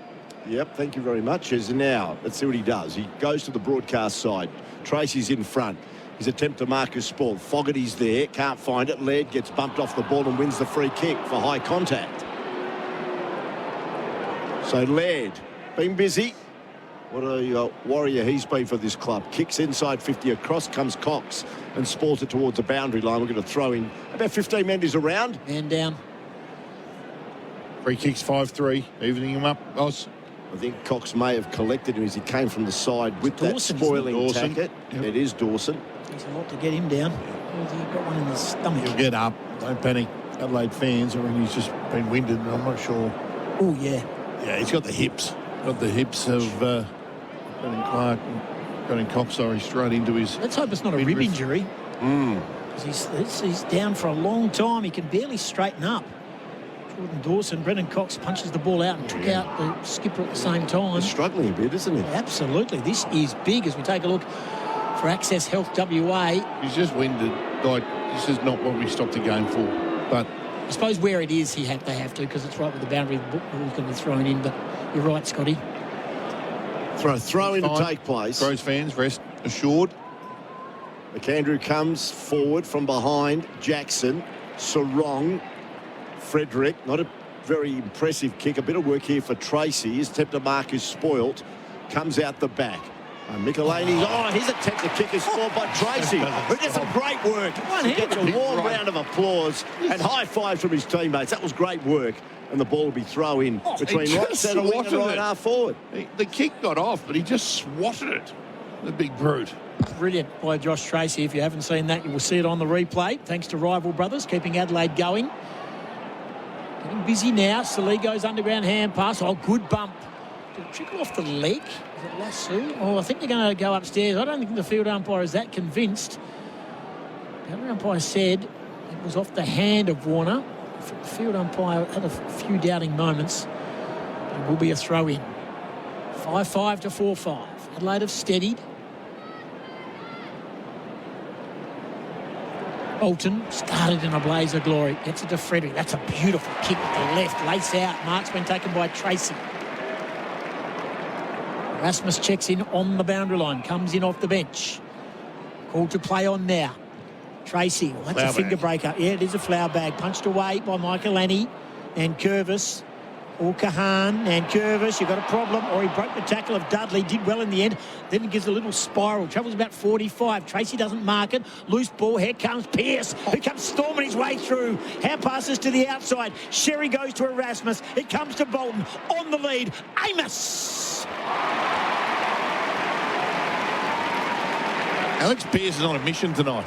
He is on a rampaging mission. Everything he's done has just been charging at the ball and charging at the man in front of him.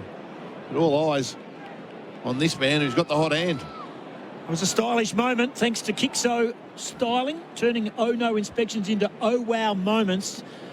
And he's going to have the kick from basically where the 50-metre line joins the boundary. It was a terrific piece of play by Fremantle, and Amos is lining up for his 4th goal. The difference. Missed everything. Goes to the near side. Distance wasn't an issue. Accuracy was. 5-5 to 4-5. We've gone 10 minutes in the quarter for Ross's auction. Here's Peter Vlahos in commentary. So the ball's deep in the defensive zone. Worrell goes wide. Boulez has got it now. Just at the junction. The Crows hanging in there. At one stage, Docker's led by about 14. Goes towards centre wing. Comes off hands. Tackled is Johnson, and we'll have a ball up directly on the far side centre wing. Ball gets tossed up. McAndrew can't get it to a teammate. Sarong tries to break away. Rankin has got him covered. Again, the umpire tosses it up. Will there be a breakaway here? Berry together with O'Driscoll. Boundary line wins. Throw in directly opposite our broadcast position. What are they eating down there? 5-5-35 the Dockers, 4-5-29 the Crows. It's a goal the difference on the Cinepec Smart Price Lubricant scoreboard. And we're here for Dee. Say yes, I Dee, and Rockingham Boating, wherever you may be listening throughout Western Australia and SA as well. Hope you're enjoying the call. Oh, yeah, it's a tough gig when they're eating downstairs in the corporates. Rightio, here they come again. Strong tackle, got away with it. Sarong got underneath the tackle and then kicks it wide. Oh, good mark, Tracy. Juggling effort. He's gone all the way back. He might just be beyond him. He will kick on the lead. Amos was being held. Doesn't get a free. Getting across was Keane, who takes the mark. And Adelaide, they want to exit quickly. Come out through Worrell, who comes to the broadcast side. Not a great kick. Mark's been taken by Warner. Back with the flight. Ryan not happy. Just got a little clip across the ear hole to Warner. Warner will go back. Taken by Chapman. He's on the AFL logo. 11 and a half gone. 35 plays 29. It's a goal lead to Fremantle. There's the over-rotating 45-metre drop punt down the line. Amos doesn't mark it, but everywhere he's near it, you can feel the crowd lift. You've got some breaking news in regards to the Big G train? The Big G train is going to be inducted into St Kilda's Hall of Fame. So he should be. Fair enough too, and just exactly what he likes, attention. He might not even turn up. There's the kick around the corner. Keane there, punches it away from Voss, who barely called his name. The ball goes over, and we'll have a throw in. 25 around, 5-5-35, 4-5-29. It is Fremantle lead on the Cinepec Smart Price Lubricant scoreboard. Jackson, 19 hit-outs, 3 marks, 8 disposals so far. Those stats for Verizon Purse, and there he is again. Gains clean possession this time, then gets taken high, surely. In goes Sarong. I'd love to get the comments from Scotty Cummings about that attack on Luke Jackson. I'm not sure he's going to jail for it, Pete. But was he taken high? Nankervis gets the ball out to Berry. He gets tackled. In the end, Worrell does well, and they clear it out towards centre wing, do the Crows. Marking contest. Bypasses Erasmus. Good work there by Rochelle. Gets it into Archie. Archie, Pearce is there. He provides the shepherd away from Thilthorpe. Allows the Dockers to now run the ball out. Brayshaw. Chapman. Where does he go next? Gets around Archie. Squares it to Warner. Warner's on the edge of the square. And now... No, you've got to get to the mark. They reckon Keys crept in behind. Kicks towards Voss. Goes over his head. And now Keane will try and clear. And he does. Gets buffeted there by Voss. Maybe after the footy. During. But the mark's been taken by Warner. It has. No penalty. And away go the Dockers again. It was Harley Reid. It would have been called. I guarantee you that right now. He's the last kick man. There's the kick inside 50. Clark's the kick. And there's the mark. And guess who? Big McAndrew in front of Jackson. Good contest that. You've got to give the points to the big Adelaide Crow. Absolutely, you do right now. Wide kick. Up goes Curtin. Doesn't mark it, but comes back pedaling out. Does really well. Wants to swing on that favoured left, and he'll go wide. The mark will be taken by Dawson. He'll play on down the line. Kicks to Thilthorpe. Good grab opposed to Pearce on the wing. Slices it inside 50. Murray, he's got to be better than that. He's in and out of the team, Murray, and he's been outmarked so easily by McDonald. He's a bit of a weak link in this team, is Big Murray, and that's McDonald who'll mark it for Fremantle inside his defensive 50. It's 6 points to Fremantle. Here comes Tracy. The ball is brought to ground. A chance for the Crows. Kick to the edge of the square. Trapped by Ryan. Gives it to Sarong. Sarong now goes towards half forward. Amos is there. Worrell's wearing him like a second skin. He's got his jumper. Now Worrell goes over the top. Advantage given. And away goes O'Driscoll now for the Dockers. Cuts inside onto his left, and he gets taken down.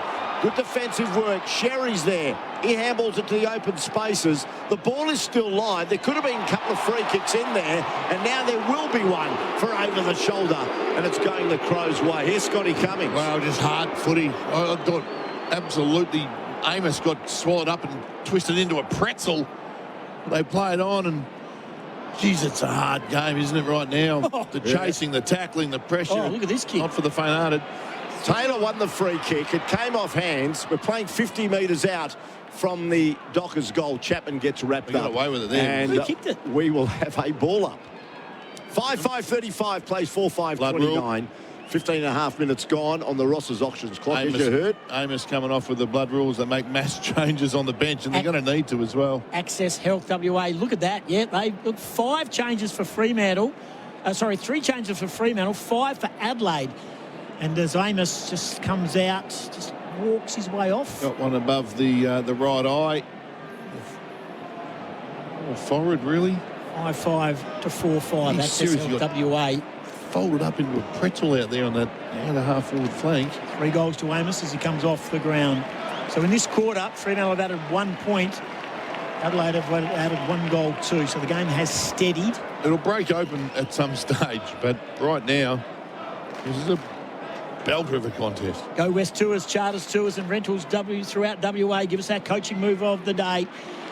Off hands, ball comes back out to Erasmus, held the hand pass, might have been to the disadvantage of Brayshaw. There's Curtis Taylor's hand pass wasn't great. Now it's down towards Peatling, back to Erasmus, back to Taylor, to the outside. It's got to wait Nankervis. He knew he was going to be tackled. And he's tackled again. How does the umpire see this? Umpire was 1 metre away. Fremantle fans are up and about. It's fans appreciation night.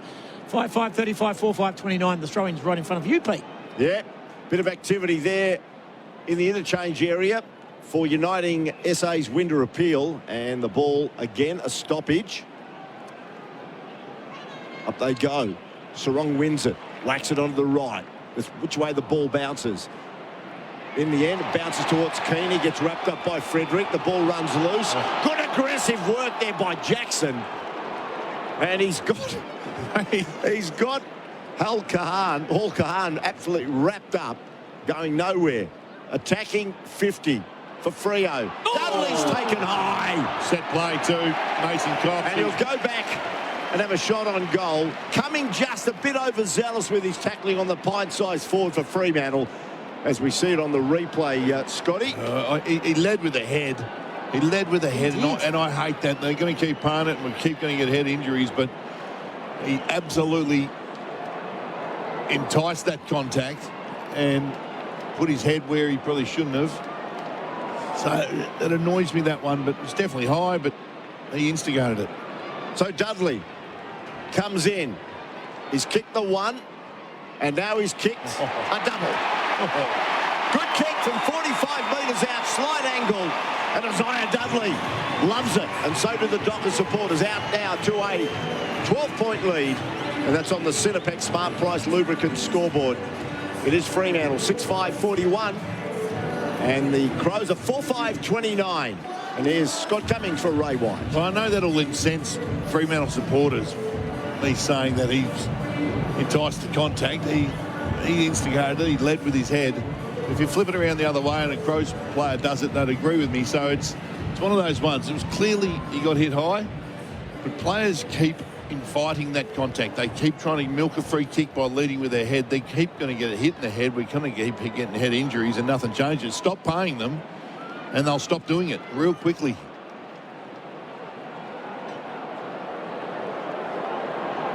Back in the middle. 6-5 to 4-5. Steady out from Fremantle, going nowhere. 16 disposals, Rankin. A great game he's had so far. Sarong's had 15 and 7 clearances. It's 330 metres gained. He's been the best on the ground almost, along with Amos's 3 goals. It's coming back. It's a high tackle. It's a free kick. And it's going to Murray. Pinch hitting in the ruck. It's not a great kick. He's kicked it to 3 or 4 Fremantle Dockers. Archie's going to try and level things up. This is all happening on the forward 50. And we'll have another ball up.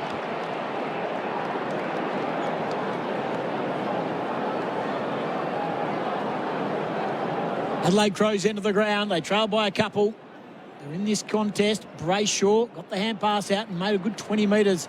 Pushed away. Berry did well on Erasmus. Did really well. Hand pass over the top again. It's this time Nankervis. Cook's got a problem. He went underneath the tackle. Holding the ball. Great tackle by Brayshaw. He had a chance, Cook. Brayshaw tackle. He's in that mood. When he's in that mood, Brayshaw, he's an animal, isn't he? Of a dominant bone. 20 gone. We're into time on Second quarter, Brayshaw down the line. Good kick, and Tracy should mark and does in front of ball age. It's been a good contest. Young provides the run from behind. Takes the hand pass inside 50. Kicks now, punched away. Loose ball. Here's Keys, been quiet. Was being held by O'Driscoll. Hand passes to the outside. Getting there is Micah Lanny. Eventually it trickles over the line and out of play. And Fremantle get the stoppage inside their forward 50. 6-5 to 4-5. 41 plays 29 thanks to Sinopec. Just over 5 minutes remaining in the second term. Good game of football here. Friday night football at Perth Optus Stadium. Cox taps it to the front. Tackling there is Voss. Oncoming, keeps the ball about 30 metres out from the Dockers' goal. They've only kicked the one goal so far in this term. Adelaide also just a single, low-scoring quarter. Going to ground is Peatling. Dockers trying to win the ball in the end. Again, another stoppage, this time just outside the 50 at right half forward. Crowd just quiet, hoping that maybe the local team can get something out of this. Cleared away. Mark taken. Chapman in front of Saligo, just forward of right centre wing for Fremantle. Taking his time. Comes inside now. Kicks it low.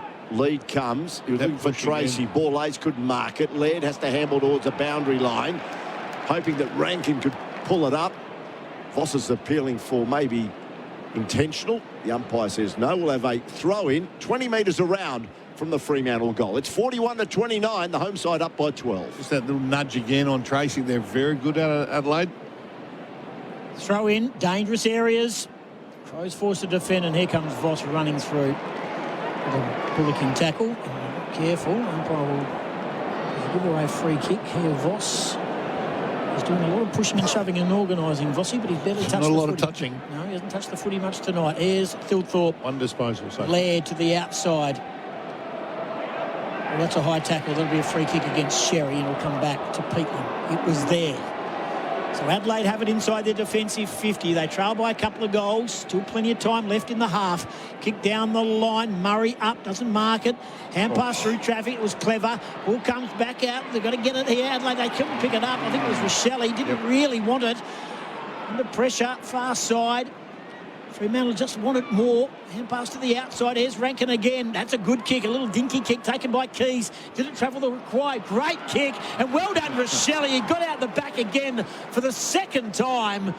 And that's what he does well. He left that contest and he'll line up for goal. He's about 20 metres out on a 45-degree angle. You'd be stuck into him if you're out on the field. There's no doubt about that, because in the moment where he had to be hard, he wasn't, but then he just went and finds himself in the right spot at the right time, and he'll kick this goal because he's that talented. Bending around, Josh Rochelle. Kick on goal, he liked it straight away. He's kicked his second for the night. If he gets 5 kicks and kicks 5 goals, you can forget about the rest. 36 goals now for the year in his 92nd game of his career, Josh Rochelle, and that is a much-needed one as they close in on half-time. It's back to a goal lead, 6-5 to 5-5, 24 gone. Sinopec Smart Price Lubricant. Scotty Cummings is our expert. Probably one against the tide there. Adelaide, Fremantle dominating possession of the footy and areas forward half football, and then finally get one down. Ben Keys needs to do a little bit more when he's on the move. They're dangerous, Adelaide, and he just took off there, got on his left foot, and he doesn't miss too many targets. He's a really important player for them, Ben Keys, so that's why they want him getting a little bit more active. And Josh Rochelle, as we said, smart. Not hard, smart. Important next 3.5 minutes until half-time. The Dockers would like to restore a decent lead. The Crows would like to square it up. Out of the middle, Brayshaw, but he goes to ground, has time to get back on his feet. Gives it to Bolton. Bolton now in front is Amos. Almost took the mark. Was he held? Great work, Jackson. Handballs out to Frederick. Kicks it high. Does he kick it straight? He does. The Dockers get that goal that we were just talking about. A bit perplexed in the box is Matthew Nicks. A shot of him on the big screen. And the Dockers 7-5-47 out to 12-point lead again. 5-5-35 the Crows. And that's on the Sinopec Smart Price Lubricant scoreboard. A goal of the day contender for instant windscreens and tinting. Here's Scotty Cummings for Ray White. Well, he's probably perplexed because wondering how Andy Brayshaw manages to get a clearance, fall over, and then have about 6 seconds to get the ball out to one of his teammates and into Shea Bolton's hands. So that'll be the one that surprised him. No one really attacked him when he hit the deck, and that's something that Adelaide pride themselves on, is their ferocious contest and making it difficult for the opposition to get the footy the way they want it. But Andy Brayshaw was given a lot of room there, and that's the one that'll tick Nixie off the most. Tap down Jackson. Bolton sided his way through and ran straight in. Oh, now. He ran straight in to a massive tackle. The curtain came down on him in a big way. Oh, nice. Takes it long, inside 50. Big fly. Murray goes up for the fly, doesn't mark it. Comes back to Brennan Cox. He goes back to Johnson, back to Brennan Cox, back to McDonald. All happening by hand. Comes wide over the top of the umpire's head. And the mark's been taken in the back pocket by Erasmus. 2-goal lead, Fremantle. Big fly. No mark taken by Berry. Did a pretty good job. Diving on top of him is Voss. Going nowhere. We'll have a ball up at the point of the centre square, right half forward. Is that Rankin keen to check back in as we close in on half-time. Tap down, McAndrew. Sherry just got ball to boot, was going to get pinged. Picked up by Hall Kahan, inside 50. Archie being held, pushed away again by was Murray. Loose ball. Over it now is Erasmus. Comes back out to Fogarty, diving in on top below the knees. It's going to be a free kick and it's going to go to the Dockers. 7-5, 47 to 5-5, 35. Unlucky Fogarty, but the free kick was there. And Clark is the recipient of that free kick. 27 minutes gone in the second term. And a good game of football. It's close. And two elite teams of the competition. Kicks towards centre wing. Michael Laney knocks it forward. And the ball goes over the line. We'll have a throw in at right half forward for the Crows. The Dockers lead 7-5, 47. Adelaide 5-5, 35. Coverage for Didi. Say yes, I Didi. And Rockingham Boating. They are WA's one-stop boating shop. There's the throw in. Jackson. Erasmus. Couldn't gain clean possession. And in the end, Rankin sees him over the line. We'll have another throw in. Scotty. We're heading towards half-time. Just under 2 minutes remaining. And the Dockers by 12 points. You get these little lulls in games, don't you, when the pressure's been on for so long and the footy is so hot. Every contest is so hard. You'll get a couple of moments in games that are quiet. Beautiful tap around the corner. Dawson's kick inside 50. Murray was the target. Cook does well. Taps it to the advantage. How does the umpire see it? He sees it over the boundary line. And we'll have a throw in at left half forward. A little bit lost out there, Murray, doesn't he? He just, I know he's only in 12 games into his career, trying to find his way, but a little bit all at sea. McAndrew and Jackson, dangerous territory here for the Crows. Tapped down by Fogarty, well done by McDonald. Loose ball back. Brayshaw put head over it, so too did Young. Quick kick outside, no mark taken. Well done by Switkowski. Forced the contest going back into Hawkahan. And we'll have a ball up about 51 out. We tick down to about 90 seconds left in the half.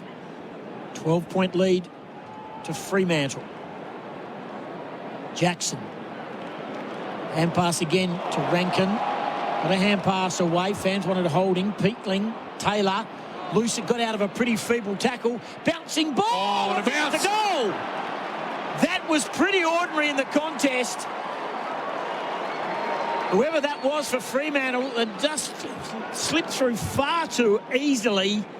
And Zach Taylor has kicked the goal with 1 minute and 6 seconds left in the half. 7-5 to 6-5. How did you see it, Scotty Cummings? Well, you talk about perplexed in the box of Matty next. Well, I'll tell you what, Justin Longmuir won't be overly wrapped with that either. As I said, the tackling's been elite tonight. Every contest has been hard, but to slip one there with 1 minute left on the clock will infuriate the Fremantle coach's box. But good, opportunistic, dangerous footy there by Taylor. And it was Switkowski who just couldn't land a tackle. We saw it on the replay for rival brothers, keeping Adelaide going. Great coffee. Great bounce. Yeah. What's that? Sorry. Great coffee and a great bounce. It was a great bounce. Coffee Roasters, Yeah. your trusted specialist coffee supplier. We wouldn't mind one here in the box tonight, Tell you what we could do with the coffee, correct? Dawson out of the middle for the Crows. Can they square it up possibly at half-time? Fogarty kicks it there to lead up Murray. Picked up by Taylor. Could have been two in a minute. No, just couldn't get the altitude on the kick. In the end, it's smothered. Oh, Ryan, he's in all sorts of trouble. Goes to ground. They clear it through Pearce, but it may be coming back for a shot on goal. And it will be. And it's Peatling. Gee, some mistakes made by Fremantle in the last couple of minutes in defence. Luke Ryan's legs weren't connected to his body. They were out of control. He didn't have them in sequence. Just a little trip, and then they sort of stopped working. He's trying to get the top half to get the handball away. This will be the last score attempt of the first half. What a kick this is. And if Peatling kicks it, scores will be level at half time. Peatling. Oh, Cameron's brother. 7-5 to 6-5. In he comes. Drop punt on its way. No. It'll be a minus score. So the Dockers will lead by 5 points at the major change as the siren sounds. 7-5 47 to 6-6 42. 3 goals to Amos, 1 to Sarong, Frederick, and by the way, Isaiah Dudley's got a couple as well. And for the Crows, 2 to Joshua Shelley, ever the opportunist. Archie, Taylor, Laird and Fogarty have got the singles. Interesting game of footy. We're here for Didi. Say yes, I Didi. This footy season on Rockingham Boating, WA's one-stop boating shop. At the major change here at Perth Optus Stadium, Friday night footy. It is the Dockers by 5 points, 7-5 47 to 6-6 42. The halftime show with Scotty Cummings comes up after the break, wherever you may be listening through WA and SA. Great to have your company. That quarter on Dockers Nation was for Sinopec Premium Lubricants. Superior protection, impressive performance with smart pricing. SinoPecOnline.com.au. Why does someone else's lunch look better? Because you've got leftovers. And they've got a cheeseburger, 3 chicken McNuggets, small fries and a drink. Don't get lunch envy. Get 4 items for $7.95 with Macca's McSmart Meal. Available from 10:30 a.m. to midnight at participating restaurants. Excludes McDelivery. Installerine. Installerine. Installerine. For the hot butter you've ever seen. Ream comes on steady, hot and strong. It just keeps on and on. Ream AmbiHeat, the advanced energy-saving heat pump that's made in Australia. Installerine. Accept nothing less than Australia's best. G'day, it's Ken Hinkley here. Through my life in footy, I learnt that for team success, your entire organisation needs to stay aligned. It's the same for your family when driving on the roads. The number one team to turn to is Tyre Power. Getting from A to B is important, but so is family value, fair pricing, fuel efficiency and premiership winning service. Tyre Power delivers all that and more. Exclusive to Tyre Power. During the Power Up sale on now, buy 3, get 1 free on Pirelli Cinturato tyres. Visit tyrepower.com.au. Brett Phillips here. I'm thrilled to be joining the Parks and Leisure Australia National Conference 2026, November 29 to December 2 at the Melbourne Convention and Exhibition Centre. Parks and Leisure Australia is celebrating 100 years, making this conference a truly memorable, once-in-a-century event, bringing together the people behind the places and spaces that help communities thrive, whether you work in local government, parks, sport and recreation, facilities management, urban planning or community infrastructure. Early bird registrations are open at parksleisure.com.au. The Sounding Board with Craig Hutchison and Damien Barrett. It's sport, it's the media, it's talking about the issues that matter. You know, I've been very grateful. I was just trying to think what you would have done instead of journalism. And then, you know, it came flashed into my mind. This will be so funny. Get the singer to close the show ready. This is going to be... Can you get to the laugh track? Can you get the laugh track? Get the laugh track ready, please, and then shut the show down. You know what flashed into my mind, Here we go. Just flashed into my mind like a light bulb. I know the job you would have done. This better be funny, Hutchie. You would have been a government supervisor on Taslotto. Oh. You'd have been one of those. Play it. Those three people. Play it, and can you shut the show down? The government supervisor. You'll have your... these numbers drawn on the government supervision. There'll be a shot of you sitting there. Can we get the fake laughing going in? Nodding along. You know, you've actually used that 3 or 4 times over the years. That's exactly what you would have done, yeah. That's you, the government supervisor. You wouldn't have been a comedian, I know that. That was... The Sounding Board podcast with Hutchie and Damo. Thanks to Drinkwise. You won't miss a moment if you drink Wise.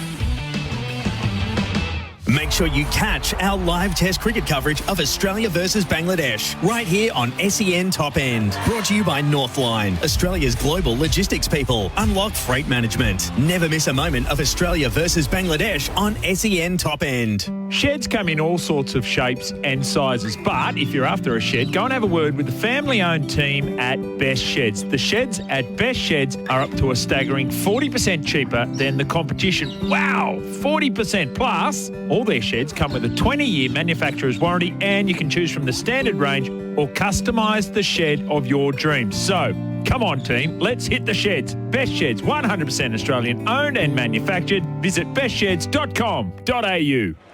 Has anyone seen Andy? He's just left me this note. Back after dinner. We're still on air. When you love food, but you're really busy like me, you can get an easy but legit dinner with On The Menu.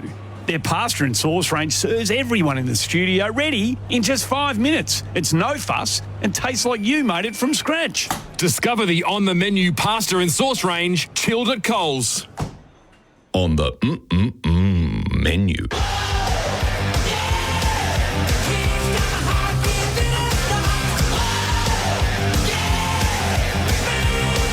You're listening to Crows Nation for DD. Say yes to going out after the game with DD. So kick from 40 metres out, about a 60-degree angle. Rochelle with the right boot. That's a pretty good kick, and he's happy with it. He's put it through. Dudley's taken high. Set play too. Mason Cox. And he'll go back and have a shot on goal. And now he's kicked a double. Good kick from 45 metres out, slight angle. And Isaiah Dudley loves it. Great work, Jackson. Handballs out to Frederick. Kicks it high. Does he kick it straight? He does. Taylor, Lucy got out of a pretty feeble tackle. Bouncing ball. Oh, the goal. Maccas, I'm loving it moments. This footy season, never miss a moment with McDelivery. Yes, and we're loving the game of footy here at Optus Stadium, half-time, and it's only a 5-point differential between Fremantle and the Crows, and the home side in front, 7-5-47 to 6-6-42 as we slip into the Choices Flooring half-time floor show. The halftime floor show for Choices Flooring. Better floors, better living. Win a luxury crown posture bedroom makeover. Yeah, sounds good. Choices Flooring helping you choose with confidence. AFL Nation for DD. Say yes, I DD. And for Rockingham Boating, WA's one-stop boating shop. And Scott Cummings is our expert for Ray White. From local expertise to national strength, Ray White brings the whole team to every property journey. Scotty, over to you as we kick it off with the possession getters. Thank you All very much, thanks Pete. to Verizon Perth. Yeah, designed for businesses that demand performance, innovation and efficiency. Verizon Perth. Visit verizonauto.au. I say Rankin leads the way, the highest ranked player on the field with 19 touches. He's been, and some of them are just electric. He's so good to watch. Caleb Sarong with 15. He's been busy and a goal. Hayden Young with 14. Got involved. Jordan Clark just starting to find the footy across half-back. Luke Ryan as well with 12. Shea Bolton with 12. Just sort of drifted out of it a little bit. Got a bit more attention from the Crows in that second quarter. Andy Brayshaw with 11. He works hard. He's so fun to watch. Jordan Dawson, 11. Rory Laird with 11. Dan Curtin and Luke Jackson with 10 apiece. I'll give you some team numbers as well. Inside 50s, 28-25. Fremantle's way. Their disposal efficiency is at 78. Adelaide's at 64. So they're putting the pressure on. Adelaide just giving the footy back a little bit. They'll need to tidy that up in the second half. Free kick count was interesting in the first, but it's been squared up 9-7 now. Hit-outs. This is where it's big. Mason Cox has had a big impact. I don't think he's lost a hit-out since he's been on the park. It's 37-21 in the hit-outs Fremantle's way. But it hasn't had a big impact on clearances. 25-24 Freo's way in total. 5-7 Adelaide's way in the centre. And 20-17 around stoppage clearances. Contested ball. Adelaide got back into it there. It's 71-65. But again, Fremantle, on the outside. Uncontested ball, 109-83. So they're hurting them a little bit when they get out of stoppage. And Adelaide need to just tighten up on that. Marks at 40-31. Marks inside 54 apiece. So it's been as you'd imagine, as the scoreboard says, it's been a pretty tight affair. So there's the stats thanks to Verizon Perth. The injury update for Access Health WA. Learn where to go when. The only one we've got at the moment is Jai Amos, who came off with the blood rule, got a cut above his head when he got folded up like a pretzel on the outside half-forward flank there. Just copped one across, but he'll be fine. He'll be back with the tape around the head and good as gold. So thankfully, no serious injuries to anyone out there at the moment, and that's the injury update for Access Health WA. The coach of the day for Go West Tours, charters, tours and rentals throughout WA. I know they're down, but I'm going to give it to Matty Nick so far. He's whizzed them up before the game. They got off to an absolute flyer, which just puts the crowd out of it just a little. Got to 3-1 in that first quarter before Fremantle found some footy and got back in it. But to be 5 points down on Freo at Optus Stadium, they haven't lost a game here all year. They've made it pretty tough for them as well. As we said, it was a contest. So I'll give it to Nixie so far for making it a tight contest, but we'll see what happens in this second half. That's coach of the day for Go West Tours. Mark of the day contenders for McGain Real Estate, sold by McGain. I might give that to Heath Chapman. Pete, hasn't been any big hangers or anything like that, but he took a couple, took one in front of us, which was a beauty, and then a minute or so later, one on the other side of the ground. He took a couple of really good, explosive marks, took off at the footy, wrapped them up, one grabbers, and I'll give that to Heath Chapman there in that first half. The veteran performance of the day for Providence Lifestyle Resorts for over 50s. That's us, Pete. Resort living every day. Imagine living in a resort every day, Pete. How good would that be? That'd be fantastic. I really like the way Alex Pearce is going about the footy. He hasn't touched it a lot, but every contest he's gone at today has been like a statement. He's just stormed through. He's run hard at the footy. He's run hard at the opponents, of his Adelaide opponents, and he's just crashed and bashed and thrown himself around a little bit. So the old boy there, Alex Pearce, who's back in the side this week, till half-time, he's the veteran performance of the day. The unmissable moment of the first half for Drink Wise. You won't miss a moment if you drink Wise. We might give it to a little bit of flash and dare from Shea Bolton in that first quarter. Out on the outer wing there from us, Pete, opposite from the other side from the benches. He's the one that kept the ball alive on the boundary line, tapped it to himself, got around one, took Everyone off. else thought it was out of bounds. Everyone else stopped, and he took off and then laced out Jai Amos with a 45-metre pass that was unstoppable. Jai Amos goes back and kicks an absolute beautiful goal. Left footer on the left-hand boundary line, so it was a tough kick, but Shea Bolton can be the unmissable moment so far for a bit of flash on the outer wing. Of course, always choose to drink wise. Thanks, Scotty. Of course, listen every Monday to Friday for Belly and Goss. Call in and tell the boys who will be on a roll for your chance to win that incredible Yamaha Jetfish. All thanks to Rockingham Boating. 37 grand's worth of stuff. Bad. You get the trailer, the rego, everything. If you don't have a tow ball, they'll put one on for you. Is that right? Yeah. Gee whiz, that's pretty good. 37 grand. Rockingham Boating is WA's one-stop boating shop if you want for sales, service, accessories and everything you need on the water. That's terrific. So listen to Belly and Goss Monday and Friday.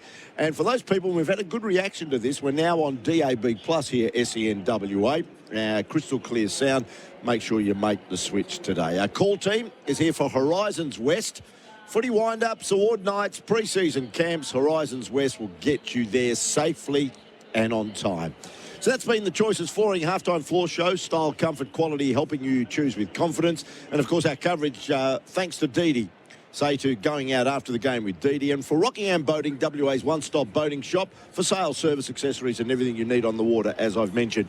We'll come back after the break for the start of the second half. We're looking forward to this. It's the Dockers by 5 points, 7-5-47 to 6-6-42.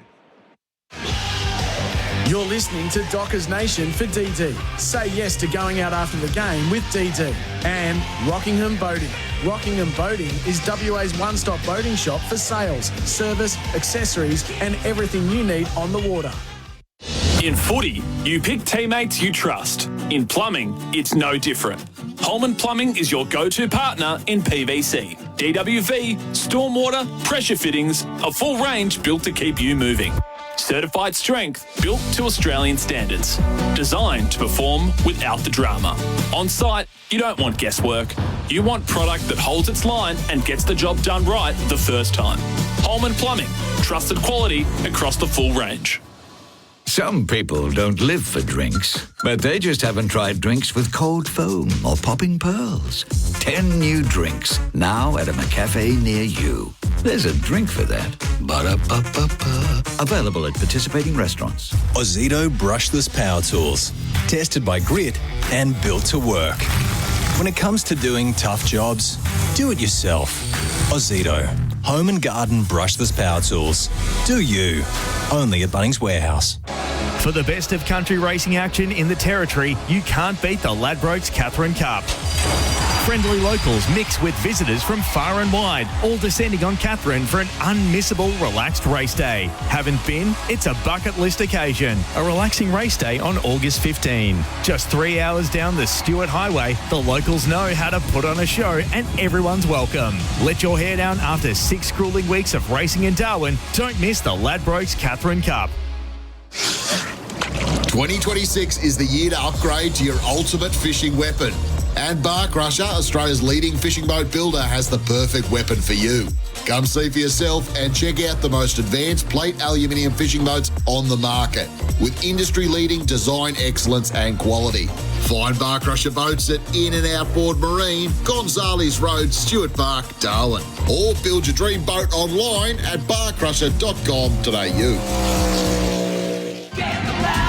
It's Tyre Power's Power Up Sale, which means you can power your savings to the next level with a new set of Pirelli Cincherato Rosso tyres from Tyre Power. Right now, you can buy 3 and get 1 free on Pirelli Cincherato Rosso SUV and passenger car tyres. Buy 3 and get 1 free on Pirelli Cincherato Rosso tyres and level up your road safety game at Tyre Power. Visit tyrepower.com.au or call 13 21 91 for your local independent owner.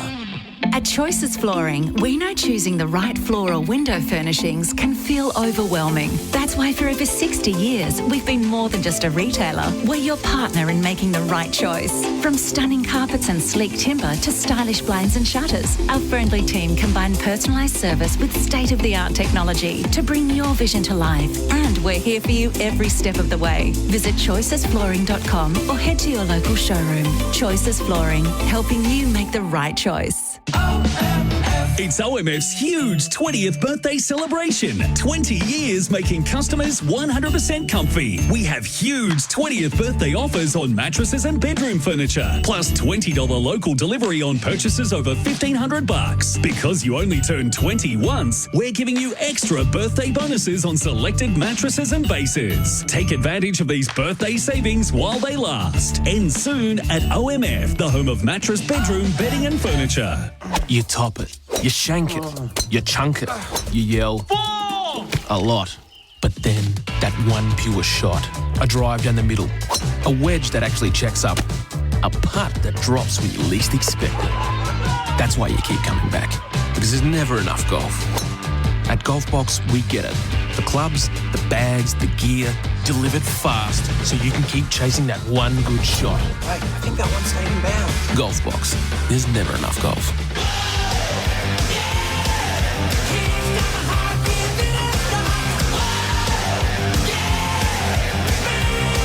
You're listening to Crows Nation for DD. Say yes to going out after the game with DD. Rock the Casbah, rock the Casbah. Are we on here? I think we might. Here we are. Who sang Rock the Casbah, Pete? Clash. Yeah, good man, Pete. You know your music. Yeah. 6IX, coaching you. 7-5-47, the sad passing of Johnny Young today. Oh, yeah, it was sad. He spent a lot of time at 6IX and, of course, at 6PR in local radio here. What a nice man he was. Yeah, that Young Talent time, of course, sadly passed away after a battle He had with illness. He wrote 4 number 1 hits in Australia. Do you remember Jamie Redfern? Yeah, he paid a tribute today. Did he? Yeah. And he ended up sort of being, I think Liberace took him under his wing. Correct. 7-5-47 to 6-6-42. Scotty Cummings, we are on air. Scotty, anytime you want to join us. And we are the real thing. And we are the real thing, Scotty. Don't worry about that when it comes to broadcasting AFL footy. For DD, say yes, I DD, and Rockingham Boating WA's one-stop boating shop. Just watching highlights of the G train. As we said, about to be inducted into the St Kilda Hall of Fame. Looking forward to it. It's going to be a great speech. You won't be there. Oh, you reckon you might be a silly chance? You might have a table of nuffies. You'd be there. It's at the best and fairest. The last thing he wants to do. A man who doesn't like attention. Alrighty, 5-point lead. How do you see the second half playing out, Scotty? Well, it's such a hot contest. I'm not sure we've seen any team be able to maintain it for 4 quarters this year. It's so brutal, and as I said earlier, there's not a lot of easy football out there at the moment. So whoever probably takes their foot off the pressure rating the most, it could get goals kicked on them pretty quickly. Certainly don't rule Adelaide out, but I just feel that Fremantle just getting their hands on the footy and getting their hands on the footy in better spots at the moment. If they keep moving it quickly and not allowing Adelaide to get back, which they've done really well in that first half, then Fremantle could score and score quickly. Alrighty, about to get underway. Second half, it is a 5-point lead to the home team, Fremantle, unbeaten at this venue this year. And certainly Adelaide are challenging them. Our coverage for Didi, say yes I Didi, and Rockingham Boating, WA's one-stop boating shop. We're just waiting. This is as close to finals footage as you get, Pete, at the moment. Like this, it's just can't say it enough, just how hard it is, and the pressure on every possession at the moment's been sensational. So this is a great hit out for both of these teams. Freo's final home game of the home and away season. Next week, they complete the regular season with an away trip to the Carlton Blues. Then 2 home finals, Pete. They have then, I said the regular season. Yeah, home and away. Then 2 home finals. Mum and Dad, stop fighting. And that's when maybe they'll bring Murphy Reid back for that first final. Here we go. What is in store for us at the start of this third term? Who's going to come out on top? Sarong's been busy. So has Brayshaw. They win the first 2 possessions. Drive it inside 50. Tracy Strong can't pull the mark in. Goes to ground. Comes out to Frederick. Was he taken without the footy? Voss, who's hardly seen it, can't pick it up, and coming clears it towards half back, and a great high mark there taken by Young. And that is a real contender for the lift right hire and sales mark of the evening. Young puts it up, hoping for a fellow Specky. Amos from behind, socket off the ground by Tracy, and it's gone through for a minor score. First score of the third term, going the way of the Dockers, 7-6-48. They lead by a goal, Adelaide 6-6-42. The back pocket, they're hemmed in, they're going to have to go back. Keane under pressure, taken to ground after he kicked it, and then Voss got in his face after that, taken by Frederick. Intercept was almost getting out of there. Hawker Hahn, Michael Lanny, now it comes back to Young, who goes back to Chapman, who goes to Clark by hand inside 50. Poor kick. Relays will take a chest mark. Relays has been good on Tracy. Been a really good battle, those two. Only one of the big-headed, triple-headed monster, whatever they call themselves, has kicked goals, and it's Jai Amos. He's carrying the can for Voss and Tracy. Tracy's work rate is exceptional. Yep. Voss not so. Here's the kick. Down the line. Up they go. No mark taken. Will come to the back of the pack. Taken by Johnson. Little dinky kick is good. Lower the eyes and gets to Brayshaw. Wants to play on by hand. Over the top. Hand pass was looking for Sarong. It wasn't a great hand pass by Johnson. Intercepted by the opposite, number 44. Incoming. Curtin short. Taylor. Chip kick down the line. Thilthorpe. He can go over the top here. McAndrew's on his own. He'll mark it. Now they've got a 2-on-1. Now Fogarty's all the way back. McAndrew has absolutely slaughtered that, and they've got Pink for holding the ball. Well done by Oscar McDonald. Could almost be 50 against Thilthorpe. They don't pay those late kicks anymore, do No, they're giving them the benefit of the doubt with crowd noise. 48 plays 42, 7-6-6-6. 1 point added in 2 minutes in this quarter, thanks to Ross's auction. Mr. Reliable, Oscar McDonald, hasn't put a foot wrong since coming back into the Dockers side a few weeks ago. Kicks towards centre wing. Young's been busy early. Tackled by Berry, who slings him to the ground. We've got a stoppage. On that far side, game up for grabs. Only 6 points separate these two sides. Comes out the back. Clark, hurried kick along the ground. Pick up by Laird. Goes short, looking there for Rankin. With the ball coming over his right shoulder, he takes the mark. Centre wing on that far side. Good crowd, isn't it? Terrific crowd. Certainly in excess of 50,000. No doubt, Pete. Rankin drives it towards half forward. From the side comes Jackson. Can't take it. Ball goes to ground. Comes out the back. Pearce goes down. He's in trouble. He's in trouble. Rochelle squares it. Almost a mark. And it's been paid. Cook over the shoulder. Let's have a look at Pearce on the replay. Oh, yes. Knee clash from McDonald. And it pushed his knee all the way back. It sort of it bowed backwards. The replay for rival brothers, keeping Adelaide going, but he's just trying to get a bit of movement in that left leg. He's not travelling at all well. I'd be just taking him off the ground. Absolutely, you would. All eyes, meantime, are on Cook, who could level proceedings here. at Optus Stadium, 40 metres out directly in front of him. He loves it. Scores are level on the Tyre Power Get the Power scoreboard. Fremantle 7-6-48. The Crows kicked the first of the third term, 7-6-48. We've gone 4 minutes on the Ross's Auctions clock. And all eyes on Alex Pearce here. He's in chats with the doctor and trainer, or the physio and trainer, and he's gone, no, I'm fine. I'm starting out here. Ken Hinkley has called and said, get him off now. Yeah, I want my captain off the ground. Apparently it's not happening. You'll upset people. He's not going anywhere. He told everyone, just like Tom Barras did. But great answer. Well, great work by Adelaide there. They were under pressure for the first minute or so. And we've seen it happen a couple of times tonight, haven't we? Where a side's just pressing, can't get through because of the defensive work of both teams, and then one takes it down the other end and kicks a goal. That was a good goal under pressure, young Cook. It was. Dawson, Rankin, class combines. Inside 50. This will test out the knee of Pearce. Ball spills, taken here by Taylor, wanted to give it off by hand, chose not to, had to kick the goal and did. Archie was about to give him an almighty Cook for not giving it to him, but he's kicked it through. He's got his second, and if he didn't give it off and missed, I don't want to be him. But tell you what, he got the goal, and that's all that matters. Crows are in front by a goal. We've gone 5 minutes. The Tyre Power Get the Power scoreboard. There'd be a little bit of blood coming out of his ears, I reckon, if he missed that, but he didn't, and that's what he's there to do. That's what he's paid to do. Get busy, get active, make something out of nothing. And perfect start by the Adelaide Crows. Centre clearance as well. Alex Pearce was tested in that contest. Gave the thumbs up afterwards. Said we're all good. But yeah, busted through again. Another tackle that's been broken. So challenge has been set by the Crows. They kicked the first 2 goals of the third term and are out to a 6-point lead. Jackson, Sarong, Brayshaw, movement fluid. Bolton set sail for goal. In the end, great work by Cumming, who got back. A push. But there is a push. Front on contact for Amos. On Amos. Again, I'll go back to the body-on-body stuff. I think he's the most improved in the game as far as key forwards go, that's for sure.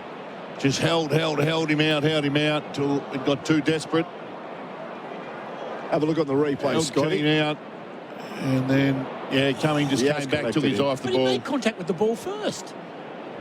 No, he didn't. Didn't touch it. Really? Yep, have another look. Okay, no worries. Tries tested. So Jai Amos. He missed one from here in the opening term. Surely you won't miss this one. McAndrew is off to the blood rule. On the boundary line, we'll keep an eye on that one. I'll do all the injury updates for Access Health WA. There's blood on the goal. Boundary update also for Green Door Pathways as Amos gets ready to square. He missed one from here. Exactly. The scores for the second time in this quarter. Adelaide have kicked the first 2 goals. The Dockers have yet to hit the scoreboard. Amos has now hit it 4 times. And they move Fremantle on the Tyre Power scoreboard to 8 goals, 6, 54, each of 2. The Crows, same scoreline. And as I said, he's got 4 goals, and he's the sole forward at the moment for Fremantle, isn't he? He absolutely is.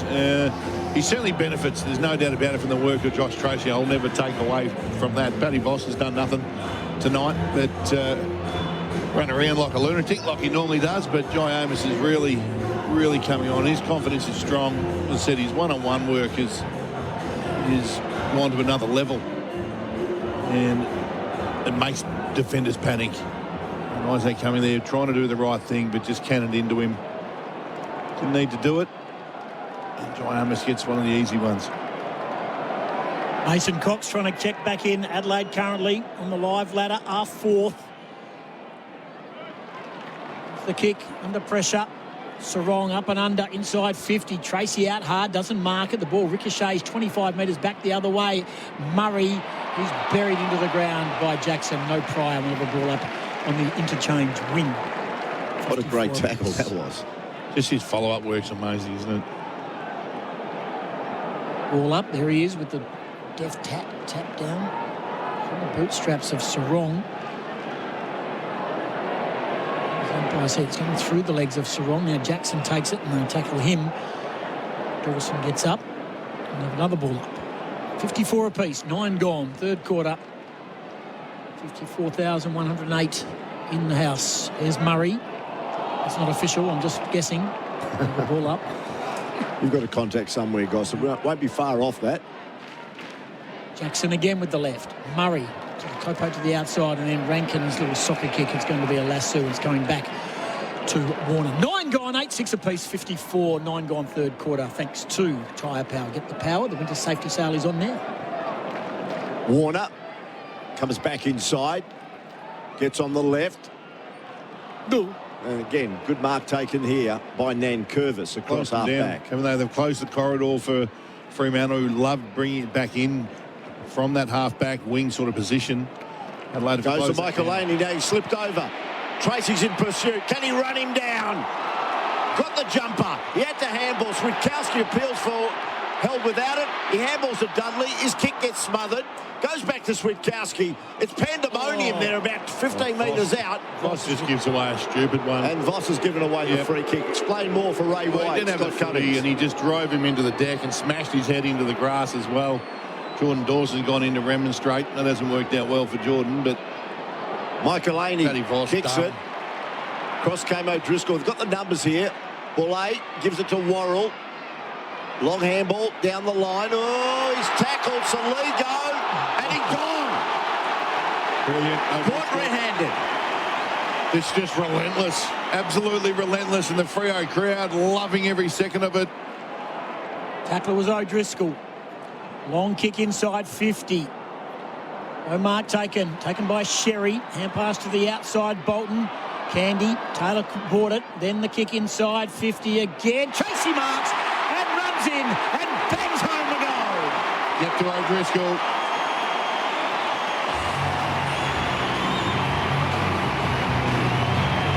(9-6), 8-6. 6 points Fremantle. Scotty Cummings for Ray White. Well, it's great work of the body of Josh Tracy there. He hasn't had many opportunities to do it tonight. He's been in front and been edged out by Ball Ace most of the night, but that one there sat perfectly, and he's the one that gave the nudge then on his defender and got him underneath the footy absolutely perfectly, just off balance. It was Nankervis, it was in the one-on-one, but it goes back to Nathan O'Driscoll's tackle on the wing. Adelaide were heading out, and just that magnificent tackle where he just held and managed to get another inside 50 and into Tracy. And when his work, even earlier, just seeing a replay of his tackling work earlier, the pressure that he put on. Mason Cox on the ground. Up he goes. Wins it effectively. Rankin's there. He gathers. Kicks towards half forward. Back goes Warner. Gets cover from Clark. Jordan Clark, a couple of bounces. At centre wing. Steadies. Where does he go? Goes towards Tracy. Comes off hand. Amos is there. He gets met. The ball then squeezes out towards the boundary line. Lasso, I reckon. Let's have a look. The officials just... Well, Freo saying it's their ball. It looked like it came off Amos, but... Having a chat to each other. The field umpire and the boundary umpire. I think Sarong's really keen that it's his. Freo crowd just starting to come alive too. It is the lasso. Oh, I thought it came off Amos, didn't it? Have another look. It came off Amos, mate. What's your eyes test? What goes around comes around, mate. Okay. I was right. No, I was just saving it up, mate. That's all. Ball makes its way up towards centre wing. Crashing into the back of Curtin was Pearce. Gives away the free kick. Advantage given. Rankin's been busy. They keep their composure out, Adelaide. Short, Keys in front, takes the mark. In opposition to Clark. Hasn't seen a lot of it, Keys. Now drives it long. A chance for the Crows. Free kick, Phil Thorpe. Yep, Phil Thorpe, free kick. Did it well. He jumped up early. Did it really well. Chopping of the arms, according to the umpires. Alex Pearce. We're seeing it on the replay now. Oh, I'm not sure there's much on that. He chopped his left arm. Pulled him down. He dragged the left arm down as well. That's a free kick all day, every day. So, Riley Philthorpe will line up on goal. He's directly in front. I love this. He's at the top of his run. He's having a smile and a laugh. He's getting himself in a good headspace. I like it. He's got about a 30-metre run up to goal and puts it through, scores a level for the third time in the quarter. And Riley Thilthorpe gets his first. The Crows move to 9.660. Fremantle 9.660. 14 minutes gone on the Ross's Auctions clock. And that's on the Tyre Power Get the Power scoreboard. Thanks to Rockingham Boating, we do have Who's on a Roll. And one of our listeners this morning said we will see Luke Ryan throw his arm back, his head back and his arms outstretched when there's a shonky decision. And he'll do it a second time when he sees the replay. Bang, bang. He's nailed it. He could be in the draw. Could be in the draw. Someone else gazumps him. How good was that? I'll just tell you what I was thinking there. So big on set shot routines and pre-shot routines when someone's having a set shot for goal. And Ryan Thilthorpe there, just at the top of his run up, having a smile, having a laugh to himself. And I say to people, if they get inside their own heads too much when they're trying to have a set shot for goal, think of something that makes you happy. Think of something that makes you smile. Sykes got to him. I love that approach. Bolton just got away with it. Tackled by Rankin. Did well. Got a hand pass to Brayshaw. Kept his cool. Back to Bolton again. Flowerbagger to the goal square. Juggling. There's a mark. And then that's going to be 50 against Voss. Voss is he's had 6 tackles, so hats off to him. His forward pressure is good. At the same time, he has given away a couple of silly free kicks and now a 50-metre penalty. Rochelle, a couple of goals. He's a long way down, middle of the ground. Coming back, it's terrific by McDonald. No, I'm glad you said that. It was terrific by McDonald. Just held Fogarty at bay, knowing that his teammate in Erasmus was dropping back into the hole. It's great team footy. Exactly right. Here's the Erasmus kick now. Comes down to the broadcast side. Mason Cox, terrific mark. Wants to play on. He's going to go back behind the mark. The mark was where he finished. The crowd's alive now. He got lucky. I think Cox, he was trying to draw 50. In the meantime, now he's got the footy. Go by hand behind him to Ryan. That's ignored. Long kick inside. Ball ace. Punches the ball away. Taken by Saligo. Hand pass out. Dudley's there. Loose ball. A little swat out, but only as far as Ryan. Goes back to Bolton. 85 in closing. Got him. Voss, yes! Beautiful kick, and that's better from Voss. Terrific lead, and marked it above the grass. And he'll go back for his first genuine shot on goal. 9-6 apiece, 16 gone. He'll line up from 30 metres out, 5 metres in from the right-hand boundary line. It's the first time he's led at the footy with some purpose. How good was Bolton's kick? Yeah, Bolton is... I tell you what, if you're a forward, you're getting excited every time he gets the ball in his hands. He's hit a few out tonight, and there's not much at all that Worrell's going to be able to do about that. Just half a step behind him. Kick was perfect. He's been terrific this year. 39 goals. A quiet night on the possession front. Just his second. Go silly here. It's gone narrow through for a minus score and gets a little bit of an earful on the way past. Does put them a point in front. As we go 17 minutes on the Ross's auction clock. It's 9-7, 9-6. Close game of footy, 1 point Fremantle. Hall Kahan looks at where he brings the ball back after that behind. He favours this broadcast side flank. Fogarty in front, thump down, picked up by Dudley. Beautifully done. Chapman to the lead of Frederick. Beautiful unselfish footy. And now Michael Frederick will try and post his second and become the Fremantle Dockers' third multiple goal kicker. Will check side it from about 30 metres out at a 60-degree angle. Will go with the left. He's at right half forward. 1-2 steps. Oh, dear. That is an absolute shank right across the face. The pass. And guess who's taken the mark? Tracy. Falling to the ground in the opposite pocket. Never lost sight of the footy. It was a terrible kick by Frederick, but a great mark by Josh Tracy. Was, man. Always flat as attack there because I was expecting that. He's got edged under the footy again, so it's working for Tracy to go at it from behind at the moment in these contests. It took a while to kick his first, and now he still stays on 1 goal. That one just a bit shallow, minus score only. The Dockers lead 9-8-62. Adelaide 9-6-60. 18 minutes gone, Ross's auctions clock. That's on the Tyre Power scoreboard. 2-point margin. To the outside. Ball ace. Rankin Down the line, a one-on-one. Oh, good mark. Terrific mark taken by McAndrew. On the lead. Good punch away by Warner on the Keys lead. Ball is loose now, defensive 50. Young goes through. Is he taken high? No, according to the umpire. Running hard, taken to ground.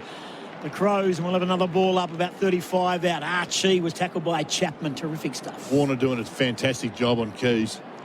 Tap down in the run through. Got a problem. That's almost holding the ball. Umpire said no. Gee, I tell you what, Erasmus. Yeah, he took a few steps, didn't he? He did, and then pulled the ball back in. The tackler was Fogarty, not rewarded.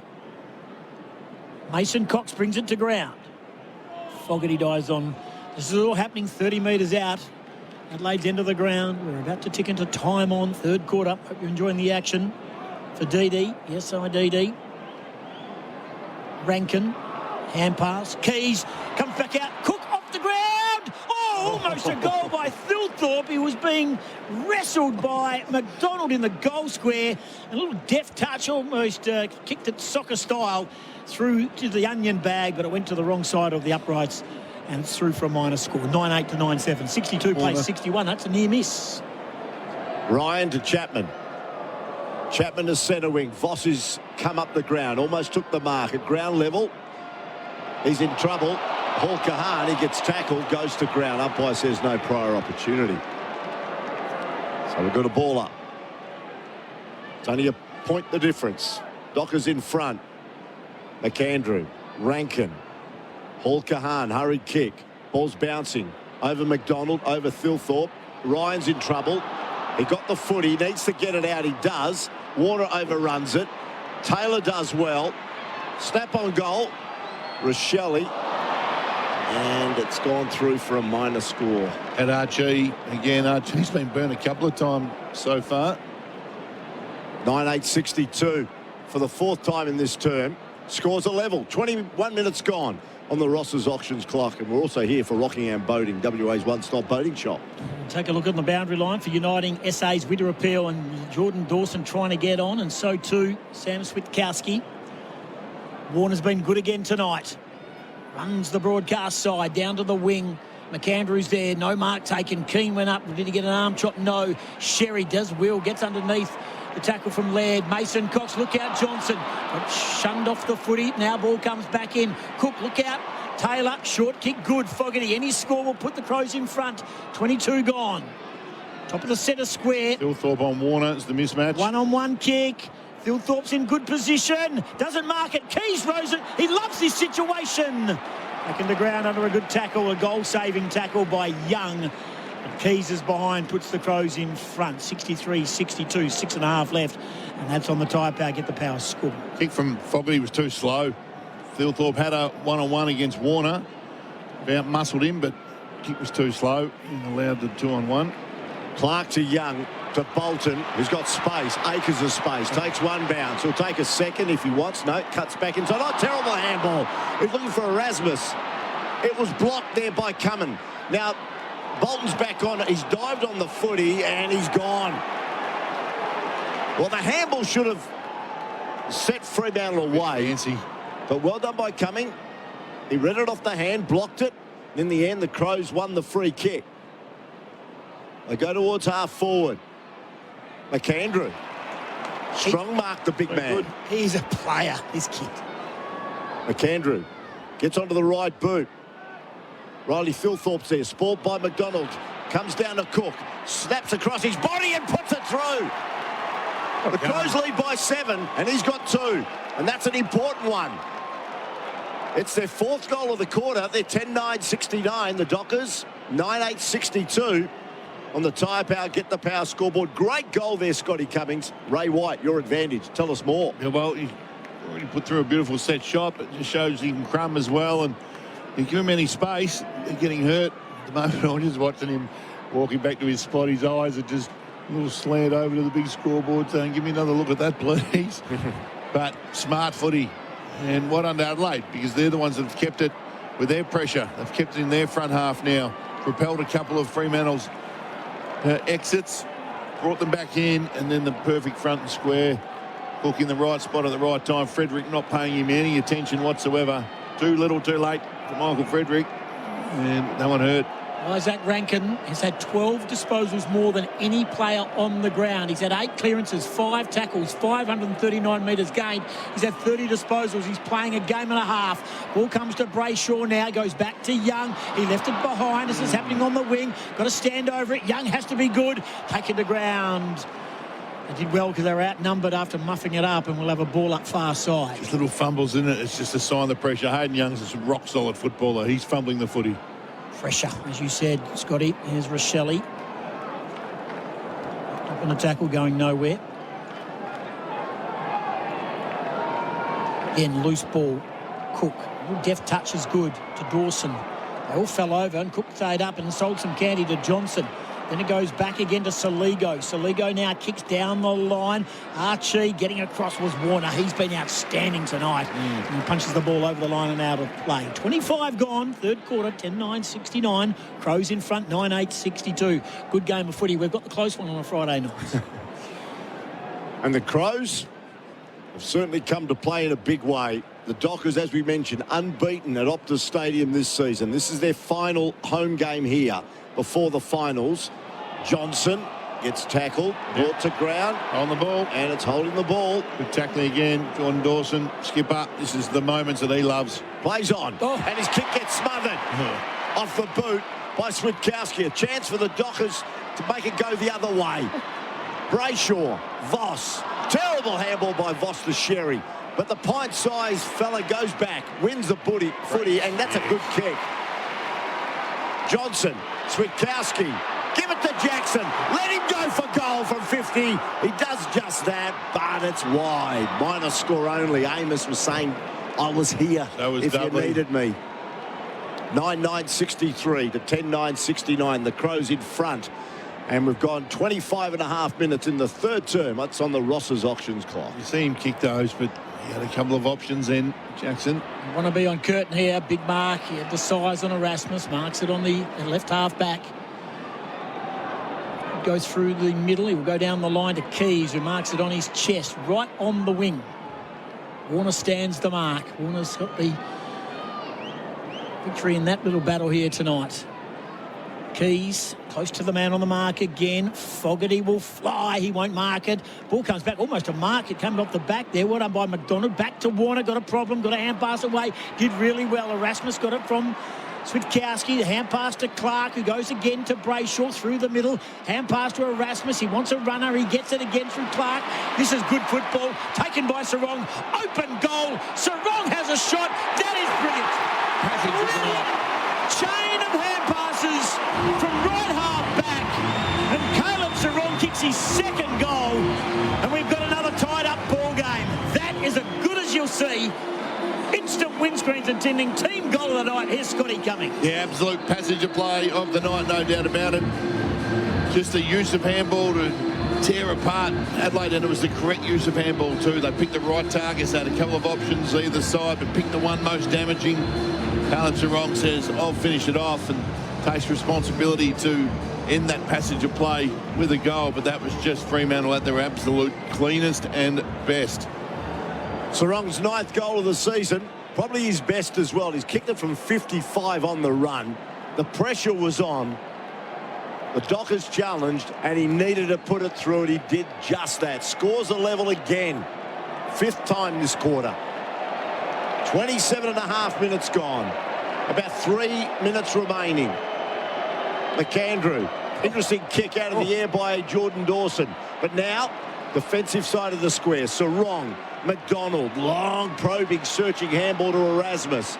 Calling for it is Bolton. 9-9 chip pass over the top. Bolton's waiting for someone to call for him, so decides to go long. Comes out the back. Voss handballs. There's a heap of Dockers players there. Brayshaw bounces it through from 15 metres out with the outside of the boot. It went end over end over end, and they just couldn't touch it. The Crows' defence as it went over the goal line, and the Dockers lead by 6 points with back-to-back goals. Another contender for the instant windscreens and Tintin goal of the day. 2 beauties from the Dockers midfield. Absolutely, just keeping the ball alive, aren't they? Just running into space, and that's where they're getting Adelaide tonight, is in the uncontested footy. Just work rate, getting to positions that put themselves in better spots the man with the footy, and they get honoured all the time. And Brayshaw there just on the end of that one. Matty Nix in the box is just frustrated by that one, but he started again across halfback. And it just feels like Fremantle are right on top at the moment. But again, we go back, it's a kick margin in this game. It shows how tight it is. Freo certainly with momentum. Sarong has been outstanding tonight. Here's McAndrew. Kick around the corner. Warner, Mark not paid, but kept his cool. McDonald provides the run. The hand pass was knocked down. Taken by Rankin. Was he taken high? No, we're going to have a ball up far side. 11-9, 10-9, 6 points the margin. Simo might be right. This has got Wolfie time being played at some stage. If this was in the last quarter, I reckon Wolfie time would be getting played. Up and under kick by Laird to half forward. Standing under McDonald. You cannot possibly drop this man. No. He has been outstanding. On the line, Johnson. His disposal can be a bit of a worry in this situation. Takes his time. 30 minutes ticked over. Still 2 minutes left on the clock. Down the line he goes. Far side of the ground, Fremantle with Clark. Oh, the whistle says play on. Clark kick inside 50. They need a mark. Tracy gets it. Front spot. Players left in his wake. He's just too big, too strong. He's a bull. He'll line up to go back-to-back, make it 3 in a row for Fremantle, closing in on three-quarter time. His hands are just amazing as well, and he finally got some separation from ball ace, which he hasn't got a lot of tonight. That was just pure forward craft, strong in the contest, protect the drop zone, clean hands. And shocking kick. Terrible. Just scores a minus score. So 7 points to margin, but still a slender lead. It would have been big, though, that one, Goss. With a minute to go in this third quarter, they've got ascendancy on them at the moment. They've got to be able to kick those goals. 76 plays 69. Ball's brought back into play, knocked to the ground. Still a chance. Chapman handballs to Brayshaw. Kicks it low. Diving is Erasmus. Goes to Tracy. Handballs back to Switkowski. Goes further back to Johnson. And now, gets caught by Taylor. Handballs to Switkowski again. Inside to Dudley. He's gone. Tackled. No, he somehow broke through. Voss. Brayshaw slips over. Plenty of white jumpers there, and they finally clear it. A chance there for the Dockers. Goes over the head of Pearce. Pearce and Thilthorpe. Ball goes to ground. Shepherded. Free kick, Thilthorpe. He's shepherding in a one-on-one contest. Pearce doesn't know either, Scotty. There's Thilthorpe kick down the line. Almost a mark coming over the top. Well done by Sarong. Smallest man in that pack has taken it. He knew he could do it. Rochelle coming out in Goss. 7 points to margin. Squares the ball. So that'll be the three-quarter time score. Gosh, Tracy just a little too unselfish then. What was a snap around on the left foot. He kicks that goal, and all momentum with Fremantle going into three-quarter time. 5 points was the margin at half-time. It's now 7. 11-10, 76 to 10-9, 69. Amos with 4 goals. 2 goals to Dudley and 2 to Sarong. And for the Crows, 2 to Rochelle, 2 to Cook. They both came in that quarter. And 2 to Zach Taylor. AFL Nation for DD and Rockingham Boating. 7 points, Fremantle. They're out to keep their unbeaten record at home alive. The Crows will have a final say. That quarter on Dockers Nation was for Tyre Power. Tyre Power's winter safety sale is on now. Buy 3 selected Toyo tyres and get the 4th one free. Visit your local store today. To the doers, why do what you do? The doer who shows up when worn down, who stretches out when stretched thin, who breathes deep and does it all over again. Whatever your do is, and why ever you do it, by protecting what matters most, at AIA, we'll help you do it for life. AIA, health insurance, life insurance, financial advice. To learn more, search AIA Australia. Why does someone else's lunch look better? Because you've got leftovers, and they've got a cheeseburger, 3 chicken McNuggets, small fries, and a drink. Don't get lunch envy. Get 4 items for $7.95 with Macca's McSmart Meal. Available from 10:30am to midnight at participating restaurants. Excludes McDelivery. This year's footy finals are running hot for Ream, and you could be there. They might have got the goal in the end anyway, they have. Ream is steady, hot and strong, and so is the ultimate finals experience. Go to runninghot.net.au to enter. You could be the lucky winner of 2 tickets to the ultimate finals experience, Aussie rules or rugby league. Your choice, including flights and accommodation. Spins and plants it down. With over 80 years of manufacturing hot water in Australia, it's got to be Ream. Find out more and enter now at runninghot.net.au. T's and C's apply. Look, I'm not a Sparky, so I don't want to hear all about kilowatt hours. I want to maximise my savings. No fuss. SIG Energy is Australia's #1 residential battery brand.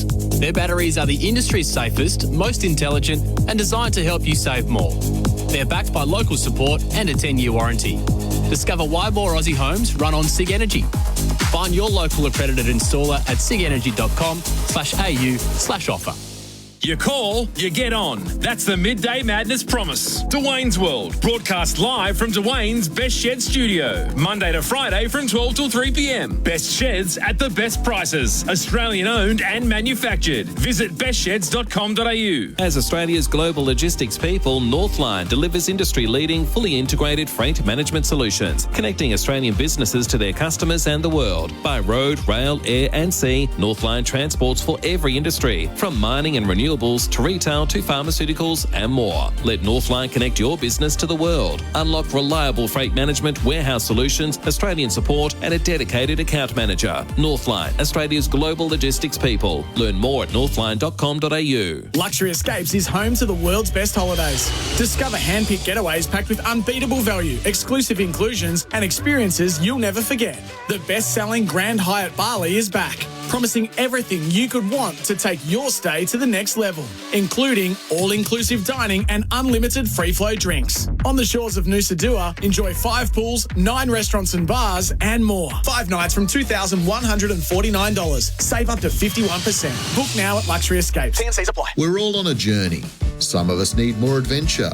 Some long to get home again or to survey a whole new land. And at Grand Touring NT, they're helping everyone reach their destination. From enchanting tours through Kakadu or Litchfield National Parks and unforgettable Kimberley experiences, to educational tours, resource and mining charters, bus hire and more. If you need more adventure, explore with Grand Touring NT. Visit grandtouringnt.com.au.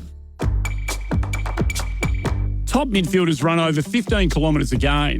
That's sustained performance. Just like Host Plus, who have sustained strong long-term returns over 20 years. A top-performing super fund, that's a plus. Issued by Host Plus Pty Limited. Past performance is not a reliable indicator of future performance. Consider the PDS and TMD at hostplus.com.au before deciding. Search Compare Host Plus today.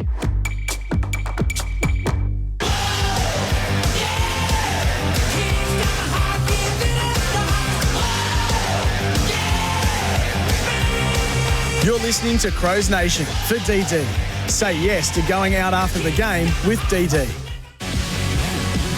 Ball spills, taken here by Taylor, wanted to give it off by hand, chose not to, had to kick the goal and did. Then the kick inside, 50 again, Tracy marks and runs in and bangs home the goal. This is good football, taken by Sarong, open goal, Sarong has a shot, that is brilliant. Voss handballs, there's a heap of Dockers players there, Brayshaw! Bounces it through from 15 metres out with the outside of the foot. Maccas, I'm loving it moments. This footy season, never miss a moment with McDelivery. Tight huddle, Justin Longmuir with his players. They're up by 7 points. They're on top of the ladder and they won't be getting bunted off tonight, win, lose or draw, but we can tell you they want to keep unbeaten at home. Adelaide are down by 7 points. Here's Scotty Cummings. Just feel there's going to be a moment in this last quarter. It's going to be an absolute cracker, but there's a moment in this last quarter that could be telling. It's going to be a big moment that happens from a player that is going to set it apart for either side. I really felt Freo got on top there in that last quarter, but again, the margin now 7 points. It's just been seesawing affair. I said it before and I'll say it again, this is close to finals footy and a perfect hit out for both of these teams going at it. Adelaide have been really strong, really brave in a hostile environment on the road against the best team in the competition. Can they hang on? Can they play 4 quarters of this footy? If they can, then I wouldn't be writing off the Adelaide Crows come September. Big game. big moment still to go. Last quarter for DD and Rockingham Boating. Here's Peter Vlahos. Cheers, Goss. Will we see Wharfie time in the final term as Jackson gets the first kick out of the middle, goes towards Young. He gets tackled by Michael Aney and co. The ball is still free. Yep, had an opportunity.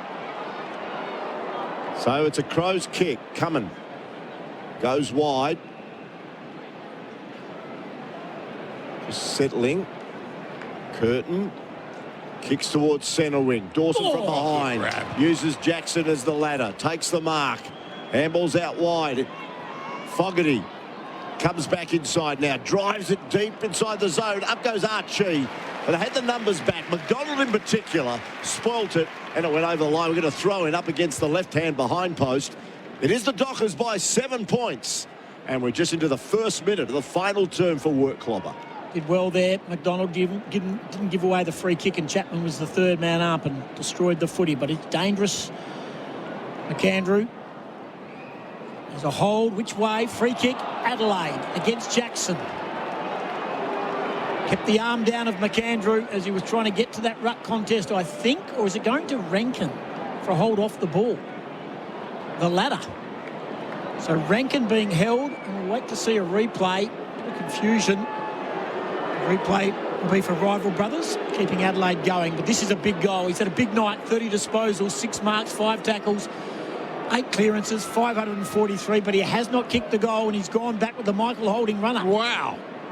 So he's kicking from 25, and he's gone back to 60. 1 step, 2 step, 3 step, 4 step, 5 step, 6 step, 7 step, 9, 10, 11, 12, 13, 14, 15, 16, a little skip, 18, 19, another skip, 32 steps. Missed to the near side, 10-10 to 11-10. 2 minutes gone. Surely that doesn't work, a run up like that. Well, it can work if you practice it, 1,000 times and it becomes your pre-shot routine, no drama. But if you tell me that's his pre-shot routine and that's what he does every time he kicks for goal, I'll go, he. Amazing. Ryan brings the ball back into play, comes off hands. Dawson's there, gets tackled, tries to find Cumming. In goes Brayshaw. He was slung forward, but the ball is still live. Borlase is there. He's tackled. He could be in trouble, Borlase. The umpire says he had no prior opportunity. I thought he may have.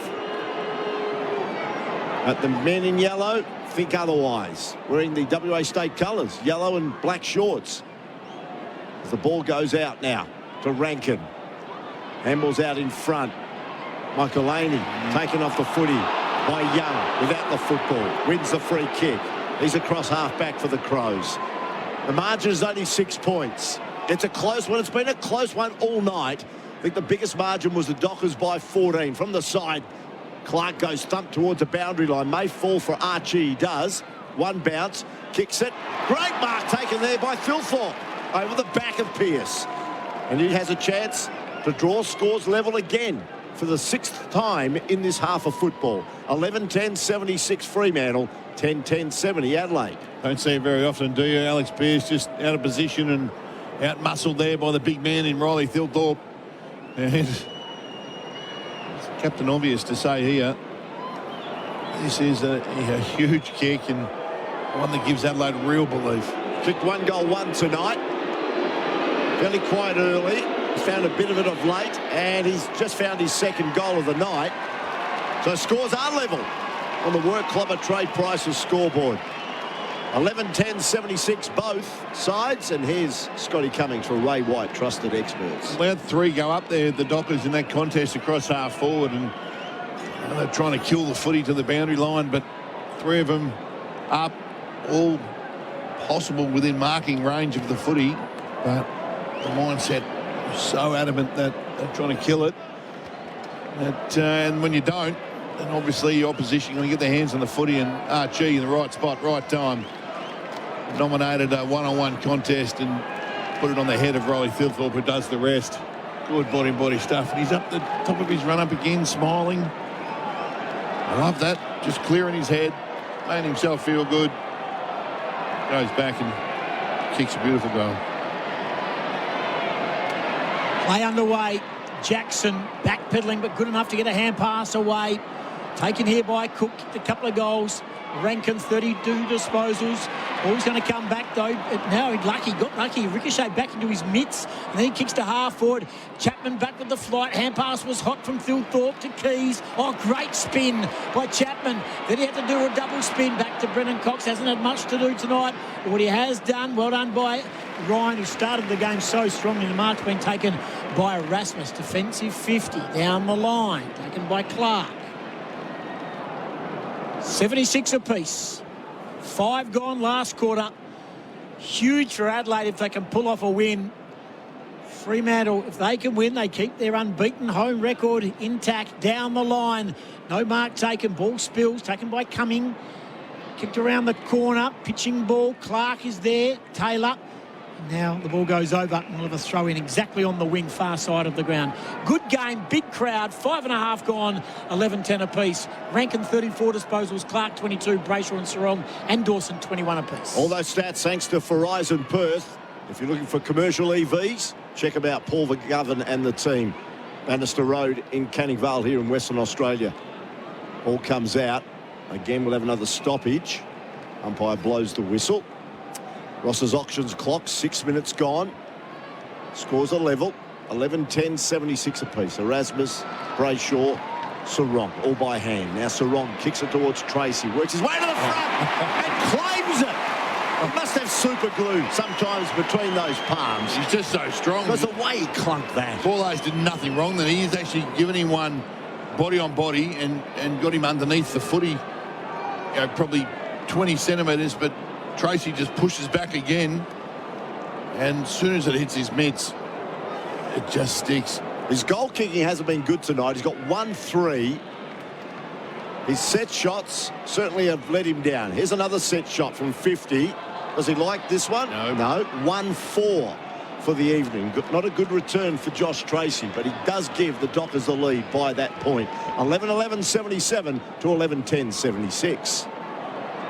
Tracy this year has kicked 51 goals, 36. Frederick got taken high. He's going to get a free kick. Adelaide have muffed it up on the release. Taken high. He'll go back. Laird's handball to, I think it was Keane.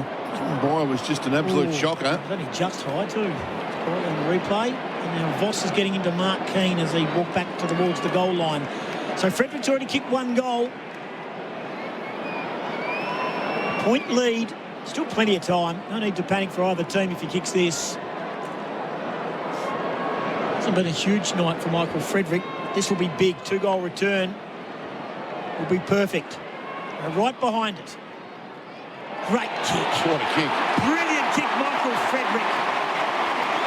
He's got 2. Fremantle get a handy 7-point buffer. 8 gone last quarter. Work Club at Trade Price's scoreboard. 12-11, 11-10, Scotty Cummings. Well, it was a frustrating one, Michael Frederick. That was just his 9th disposal for the game. But 9 and 2 goals certainly just keeps your spot in the team. He can be dangerous and then can go missing for large chunks of the game and then comes back and excites the crowd, excites his teammates. And that was a beautiful set shot for goal. Absolute cracker. Starts with just a bad handball from Rory Laird. Just can't give him away with this sort of margin. So much at stake. Everything you do has got to be absolutely spot on, and a rare mistake from a player who's been an absolute champion of the Adelaide Footy Club. Just down there on the boundary, an update for Green Door Pathways. Mason Cox going through some run-throughs, ready to come back on, you'd suggest. Jackson gets hauled up. Another stoppage. McAndrew Jackson. McAndrew gets it down. Young tries to win it out of the middle. The ball's between their feet. In the end, cleared away by Switkowski. Here comes Tracy again. 2 bites at the cherry and takes the mark. Just outside 50. Could he be the difference in this final term as he starts to impose himself on this contest? His first shot on goal in this final term are behind. As we've mentioned, he's kicked 1-4. He's a fair way out here. When he's hitting them well, he can get this journey, but as I said, 1-4. It's going to put some doubt in your mind, but he's certainly got the leg. Crowd would go bonkers if he kicks this. Let's see if that's the case, Tim, as in he comes. Tracy will kick from 55. Launches. Won't make the distance. Be a marking contest in the end. They're quite content, McAndrew, the big fella, just to see it through for a minus score. 12-12-84, plays 11-10-76. The Dockers by 8 points on the Work Clover scoreboard, and we're here for Didi. Say yes, I Didi, and Rockingham Boating. Bring it in again, the Crows. They go to the far side. Defensive 50. Coming. GWS Giant. Long down the line, Mason Cox. It clears the pack, comes to the back. Johnson coming one way. Rochelle scooped it up, got it to Keys. Keys with the left. Not a great kick, poor kick, really bad. And it's ended up in the arms of Ryan in defensive 50.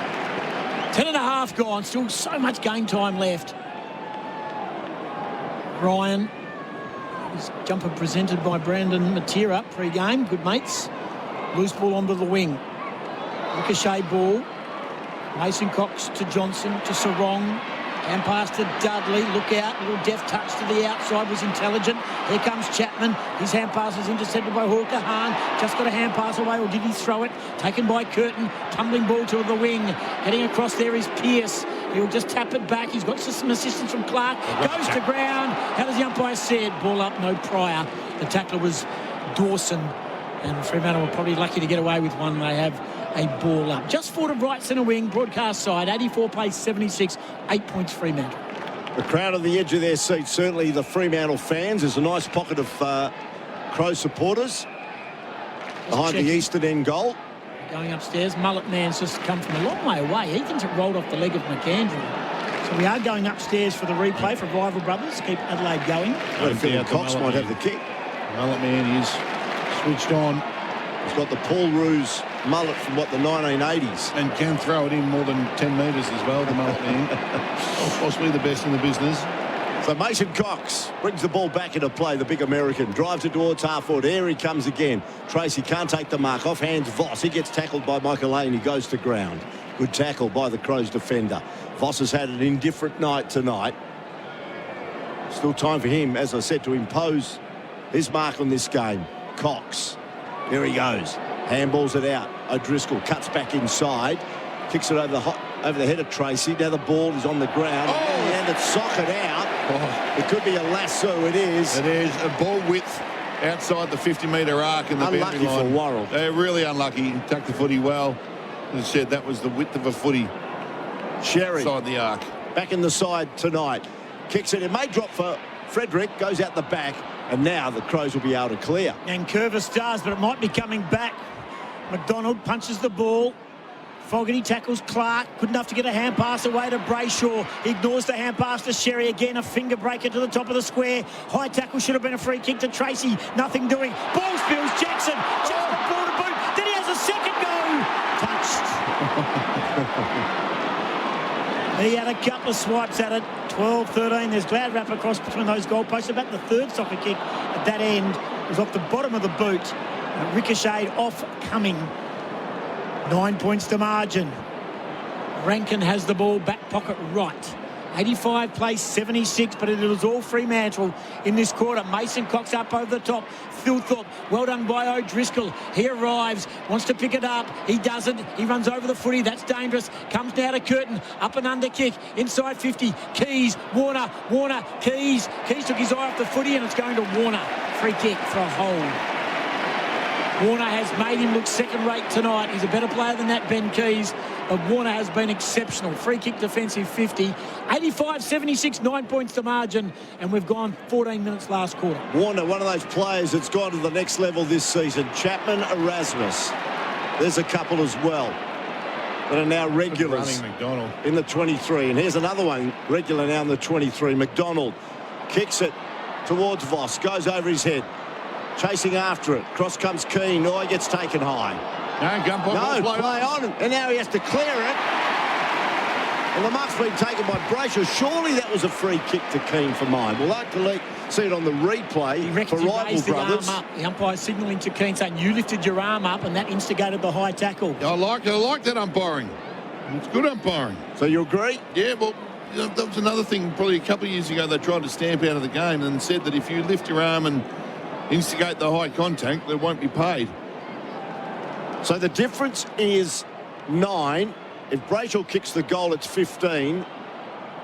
But just slides across the face through for a minor score. Would have been the biggest lead of the night. 12-13 or 12-14, 86. 11-10, 76. It's a 10-point differential on the Work Clobber scoreboard. Here's Tim Gossage. They're pressing, Scotty. They are pressing. They certainly are, but they're also keeping Adelaide in the contest. Wide kick.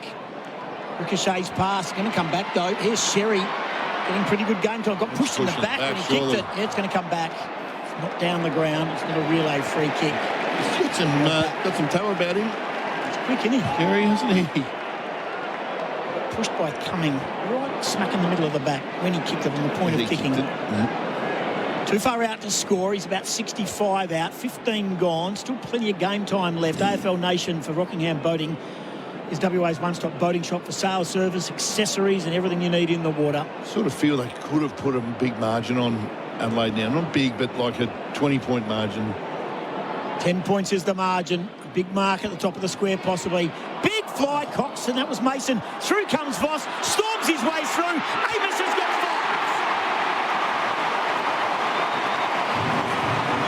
5. Well played, Paddy Voss. He stormed his way through, and all of a sudden, this lead is out to 16 points. And Joy Amos is having another great night, and he has to be in the conversation for All-Australian squad, albeit the squad has already been put together. But you'd never know. He might be a late inclusion after a back-to-back 5 goals. Here's Scotty Cummings. And they've picked about 46 of them, haven't they, guys? So you have to be really, really close. But that's the sort of stuff that they need from Paddy Voss. That attack on the contest. Don't worry about all the other garbage. Just attack the footy like he did there. And he celebrates as if it was his goal. He loves his teammates kicking a goal, but that's just the sort of aggression they need from him. Not the other stuff. Just hit the contest as hard as he possibly can. Amos again. Just gets himself in the right spot. Well done to Jai Amos. 58 goals for the season. Up they go. Won by the American fantastic Cox. Down to Bolton. Bolton now steadies. Kicks towards full forward. Amos is there again. Can't take the mark. Sherry roves. Goes to ground. Gives it to Dudley. Dudley goes one way or the other. It'll be the goal of the night. Oh, my God. He fended up 2 defenders. And as he was falling to the ground in the right full forward pocket, somehow got his ball to the right boot across his body. He's kicked 3. And that is the best of it. What a goal by Isaiah Dudley. And it gives the Dockers a 22-point lead, 14-14-98 to 11-10-76. What a contender. I think it's won it. The instant windscreens and ticking goal of the day. Scotty for Ray White. Just writing it down right now. But I love watching players that just love being out there. They just love getting excited. Just, they grasp their opportunity. And reports are that Isaiah Dudley just last year was going through the motions. This year he's got in early every day. He's doing extra touch. He's doing extra work, and that's where his opportunity came from. And he's made the most of it.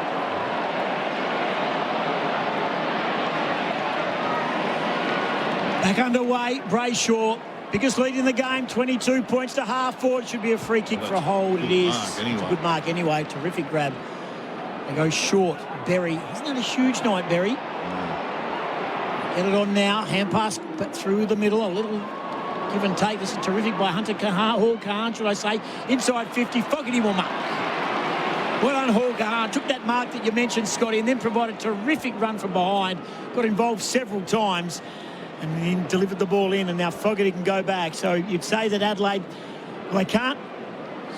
They've just got to basically kick every opportunity that they've got. And this man is lining up for goal with 8 minutes on the clock, down by 22 to break a run. There's the long kick. Beautiful kick. He loved it straight away. That's some type of goal from Darcy Fogarty. Back in the lineup after a 3-game suspension. He's kicked 2, and that's a very important major. Keeps them within 16 points, 19 gone. Big moment in the game. Here's Scotty Cummings. Yeah, it was, and he hasn't had too much separation from Brennan Cox tonight. But that one there was just beautiful movement. That was the first time I reckon Adelaide's really had the footy through the corridor the way that they've wanted to play it. And Fogarty there just gets away. Finishes off beautifully. But again, as I said, it started with that mark. All free kick across half back, and the follow-up was fantastic. But really sided. I know he's kicked 2 and 2 in a 12. He's not a bad return. He kicked 2 every week. He's done okay, but it's just one of the very few times he's managed to get away from Brennan Cox. How important is the next goal? And the clearance goes Dawson. Berry towards full forward. Marking contest. Pierce! How many times has he done that? The Moose echoes around Optus Stadium. Takes the mark. Oh, I love him. Has recovered from what was a bit of a leg knock earlier in the game. Kicks towards the outer side. Coming in front. Spoiled by Tracy. Comes out to Johnson. He can't find it. McAndrew's there. His handball goes willy-nilly. O'Driscoll, he gets wrapped up. It's on the ball, isn't it? Yep. Called beautifully. It certainly was. Boulais has got it. Drives it inside 50. And Brennan Cox, the other trusted defender, takes the mark. First Pierce, then Cox. And the Dockers fans breathe a sigh of relief. 16 points to margin. Still plenty of time left. Long kick to the outside.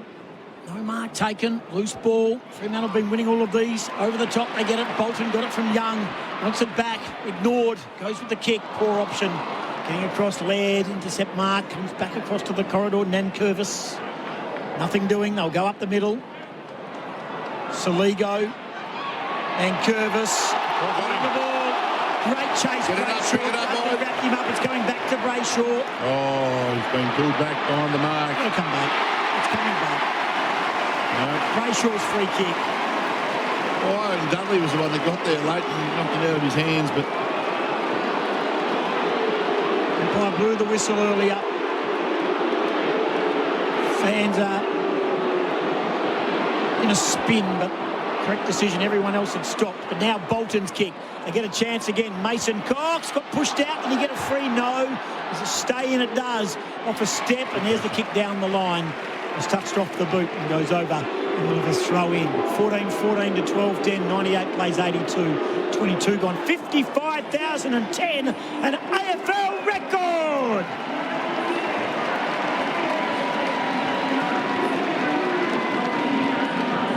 Throw in.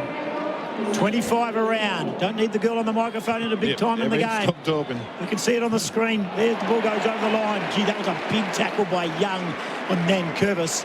And the ball goes over. 50.5 metres out. 22.5 gone in the last quarter. Fremantle 16 points away from victory. Here is Peter Vlahos as the chant goes up around thanks to 55,210. And Paul Heath, our executive producer, how many games in a row have they exceeded 50,000 now, the Dockers, this season, as Bolton goes one way then the other. Drives it high. Out they come Tracy. Gets spoiled there by Boulais. Boulais now gets tackled. And the umpire says no prior opportunity. 30 metres out from the Dockers goal, kicking to the eastern end in this final turn. I think it's 10, Pete. 10 times. They've cracked 50,000. Huge effort. There's Tracy. Gets caught and goes to ground. And again, another ball up. This time Nankervis, the tackle up. Heading towards the 50-metre line. Ball gets tossed up. Jackson gets it down. Sock it out. Clark. Handballs beautifully done. Switkowski to Chapman, to Cox, who takes the mark.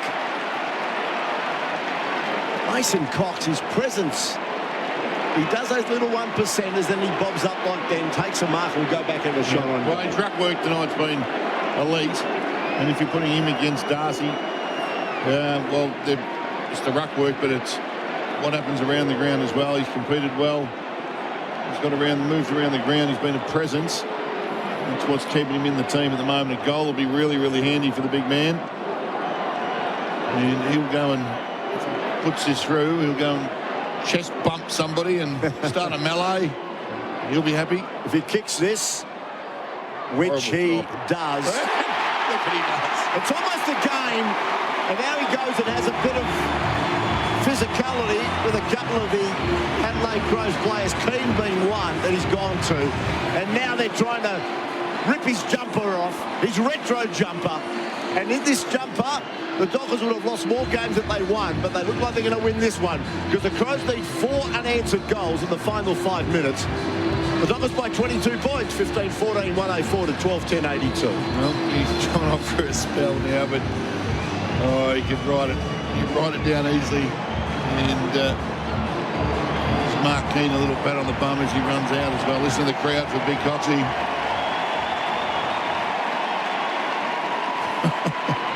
22 points to margin, 5 minutes left for Adelaide. Possibly a teammate of Mark Keane's. At Collingwood, yep. Yeah. We're there together, I reckon you're right, Scotty. 36 disposals for Rankin, 26 for Brayshaw, Sarong and Clark have had 24 apiece.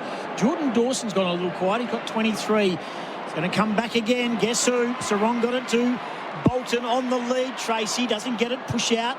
Well done. Here's by Keane. He ran into a problem. Just gets ball to boot. Wide kicks to Ligo. Takes the mark. They're going to go Adelaide. On to Dawson. Normally uses it well. Kick inside. Phil Thorpe. Back with the flight. Loose ball. Archie's back there. Also Chapman. Did really well, Chapman. Got a hand pass away, or did he? Umpire says no, but no prior. Ball up top of the square. Phil Thorpe argues. Is it waved away by umpire Williamson? 22 points to margin. Tap down. Brayshaw being held. Did brilliantly. He's been good tonight. So too that man, Ryan, who goes wide. And the mark's been taken by Tracy in the back half. This is work rate. Across half-back. Josh Tracy. 26 minutes gone. Big fly. Amos. Hand pass back to Bolton. Just waves past Nankervis. Long down the line. Kahan doesn't mark it, but did really well. Then just got a toe poke. Got lucky, I reckon, on the up. Dawson back to Kahan. Short kick, jab kick taken by Cook. Through the middle they go. Saligo needs to get and go. He's got a problem. He's got a couple of Dockers around him. Got away with a hand pass. And then it was Rankin over the footy. Fremantle are going to win out here just by numbers. Jackson to Frederick. Frederick has a bounce. Closes on 50. Inside they go. Pushed away. Play on. And through for a minor score. He pushed Keane away with ease. 3.5 to go. Margin's 23 points. Got a feeling Frederick was a bit undecided whether he should go for goal or look for Amos. Amos has kicked 5 tonight. The Crows clear it towards the outer side centre wing. Mark taken by Cook. The Dockers will remain unbeaten at home this season. Phil Thorpe kicks it high. Keane and Warner both go to ground. The ball goes towards the boundary line. And in the end, McDonald completes the job by pushing Keys over the line. We're going to throw in 35 metres around. 15-15, 105 to 12-10, 82. That's what the Work Clubber scoreboard says. 27, nearly 28 minutes gone on the Ross's auctions clock, with exactly 3 minutes remaining. And the crowd will be satisfied. Just over 55,000. A huge turn up here on Friday night as the ball goes over the line. We're going to throw in. It could be a lasso. Belays will probably bring it back into play. He will, clever, and let it roll out. They've just got to do everything right now with the closing minutes inside 50. Big fly, no mark taken. Then it's out of there. Should have been a free kick to Fremantle, not paid.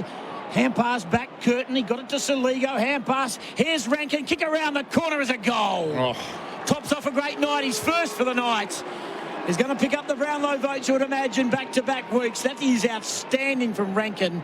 13-10-88 to 15-15, 105. Margin back to 17 points. His night tonight, 37 disposals, a goal, 7 marks, 5 tackles, 10 clearances, and almost 700 metres gained. Scotty Cummings. Yeah, he should make the making the voting very, very hard tonight, because there's been some outstanding performers, but probably none better than him. He's been really a man on his own. Jordan Dawson's fought hard with a lot of clearance as well. I think he's had 10 as well and 7 inside 50s. But he has been superb again in the middle, Isaac, ranking in a losing cause.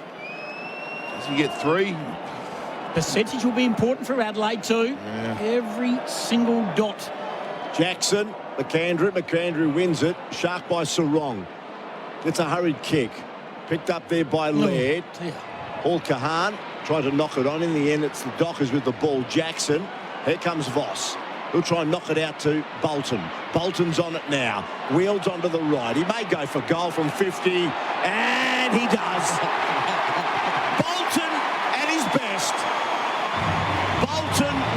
you feel comfortable from 50 metres out at full tilt. He often dobs them, and he did it again. We've seen that many a time with Richmond, and more recently now with Fremantle. 16-15, 111. Fremantle, 13-10, 88 Adelaide. 2 minutes remaining on the Ross's Auctions clock, and for Work Clubber, that's the score here in the dying stages. They needed to take possession of that, Adelaide. They had 3 blokes and he just tried to be cute. Yeah. Paul Kahan. Yeah. Cost them. Cost them again, and Shea Bolton, who started the game on fire, has been absolutely brilliant. I reckon that is, let me just tell you, that's 16 inside 50s for Shea Bolton tonight. 889 metres gained, and I'm really torn. I'm telling you, I'm torn on my votes. There's a guy who's kicked 5 who might miss out on votes here. It's going to be a quick finish. Coming out, we've got a quick out here, taken by Jackson. They've still got time for another goal or two here, the way they're going. Fremantle inside 50. Frederick's down there. He's lurking. Tap down. Voss, underground hand pass. Back to Frederick. Does well. Snap around the corner. Doesn't go so well. Up and under. Dawson. Voss almost marks it. Loose ball. Crows have got the extras, although Young wants to fight his way through it. Off the ground. Across the face. Through for a minor score. 24 points the margin. 16-16 to 13-10. We've still got 100 seconds to go, and Adelaide have got to go coast to coast, and they've got to do it quick. Kahan to Rankin. 6 times. Play on. Short to Archie. The run from behind Hall Kahan. He was the one who made the mistake last time. Kicked the half forward. Off hands, it comes to the front now. Taken by Clark. Pushed away by Saligo. Does well. Gets it to Fogarty, who slipped underneath the tackle. Hand pass comes back again. Loose ball. Fremantle lurking around the corner. Rochelle. Hand pass back. And holding the ball. Put it on the ground. Coming back to, I think, to Erasmus. In the back pocket.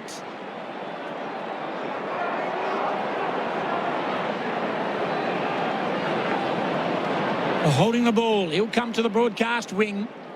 So Fremantle. Frederick takes the mark. Bring it home, Pete. There's a minute left. You're torn, are you, Scotty? I really am torn. I'm talking about impact on this game. You're torn between 2 lovers, are you, mate? There's the kick towards centre wing. Well, looking there for the lead of Voss. Goes over his head over the line out of bounds. We'll have a throw in. No, he won't. Give yourself in enough trouble, Pete, without you. It's a lesson. Me up. Lesson. All right, the ball's back into play. And now Michaelini goes towards the outer side. As we said, the Dockers undefeated at home this season. Oh, how fast and he run. They've will win the minor premiership. That was Cook who kicks it long. Inside 50. Comes out the back. Here's Bolton. Picks up the loose footy. Torpedoes it towards the centre of the ground. Keen's there. Soccers it. Marked there by Cook. No, didn't go the required distance. Spins out of trouble. Gives it to Rankin, who fittingly has the final touch. The Dockers win. 16-16, 112. Adelaide 13-10, 88.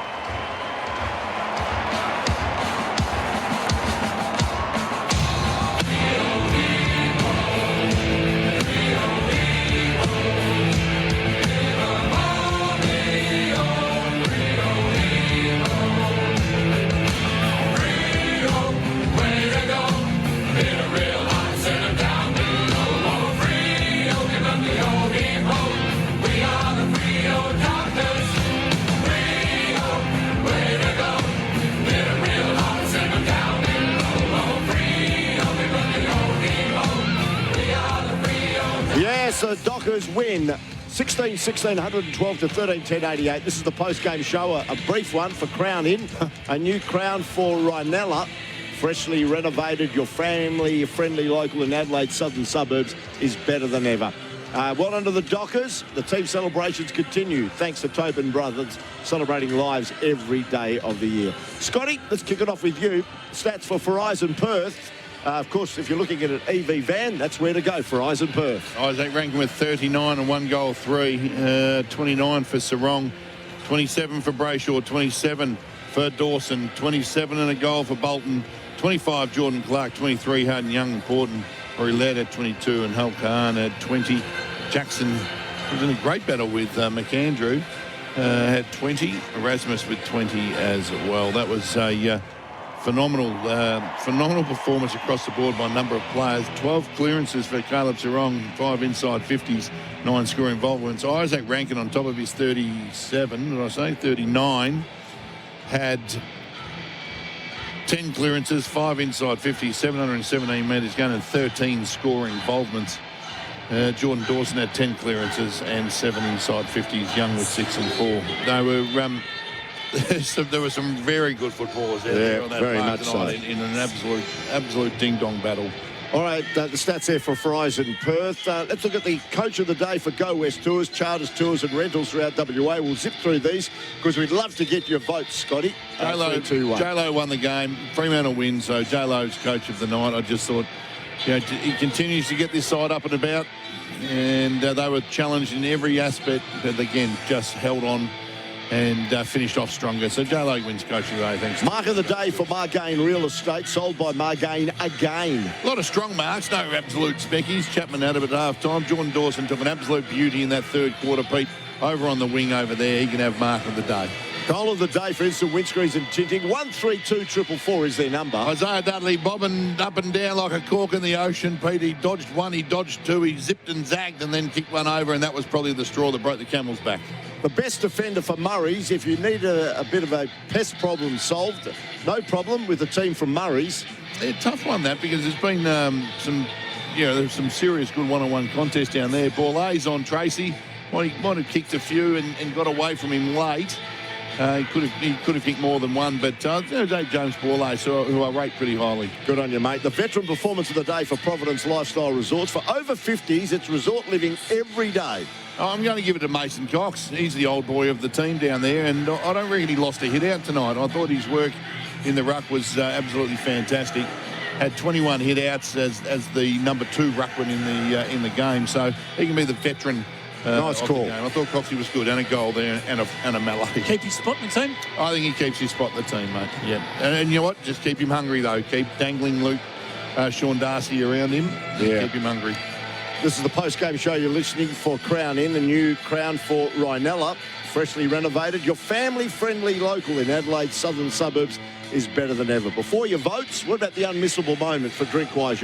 It's a moment if you Drinkwise. Passage of play in that third quarter by Freo. Started with a handball link up through the middle of the ground. Started across half-back. A couple of really good decisions in that passage of play of who they're going to give the football to. People in better positions, in more dangerous positions. Ends in a goal down Freo's way. It was the best passage of the game and an unmissable moment for Drinkwise. There's no doubt about it. Now the votes. Here we go. This is... Here we go, Scotty. We could debate this for some time, but we don't have time for that. Don't need to debate. You're the expert. Yeah, right, I'm doing the votes, and that's what happens. Loku's kicked 5 goals, 1, misses out on a vote. Amos. Yep, he misses out on a vote. 1 vote goes to Caleb Sarong. I thought his work around the centre clearance, or around the clearances, was absolutely instrumental in this game of football, and so important. Some really big clearances. He had 12 of them, 5 inside 50s. 536 metres gained and 9 score involvements. He gets 1 vote because couple of good goals too. Yeah, and that's right. And I thought he was exceptional when it really, really mattered. 2 votes go to Shea Bolton. He was outstanding as well. 15 inside 50s, 4 clearances, 929 metres gained, 9 score involvements. Possibly one of the goals of the night as well at the end there. I thought he was terrific at 27. Touches there, but 15 inside 50s is great. And best on ground was Isaac Rankin. He was a man on his own, 39 possessions, 1 goal, 3, could have been even better.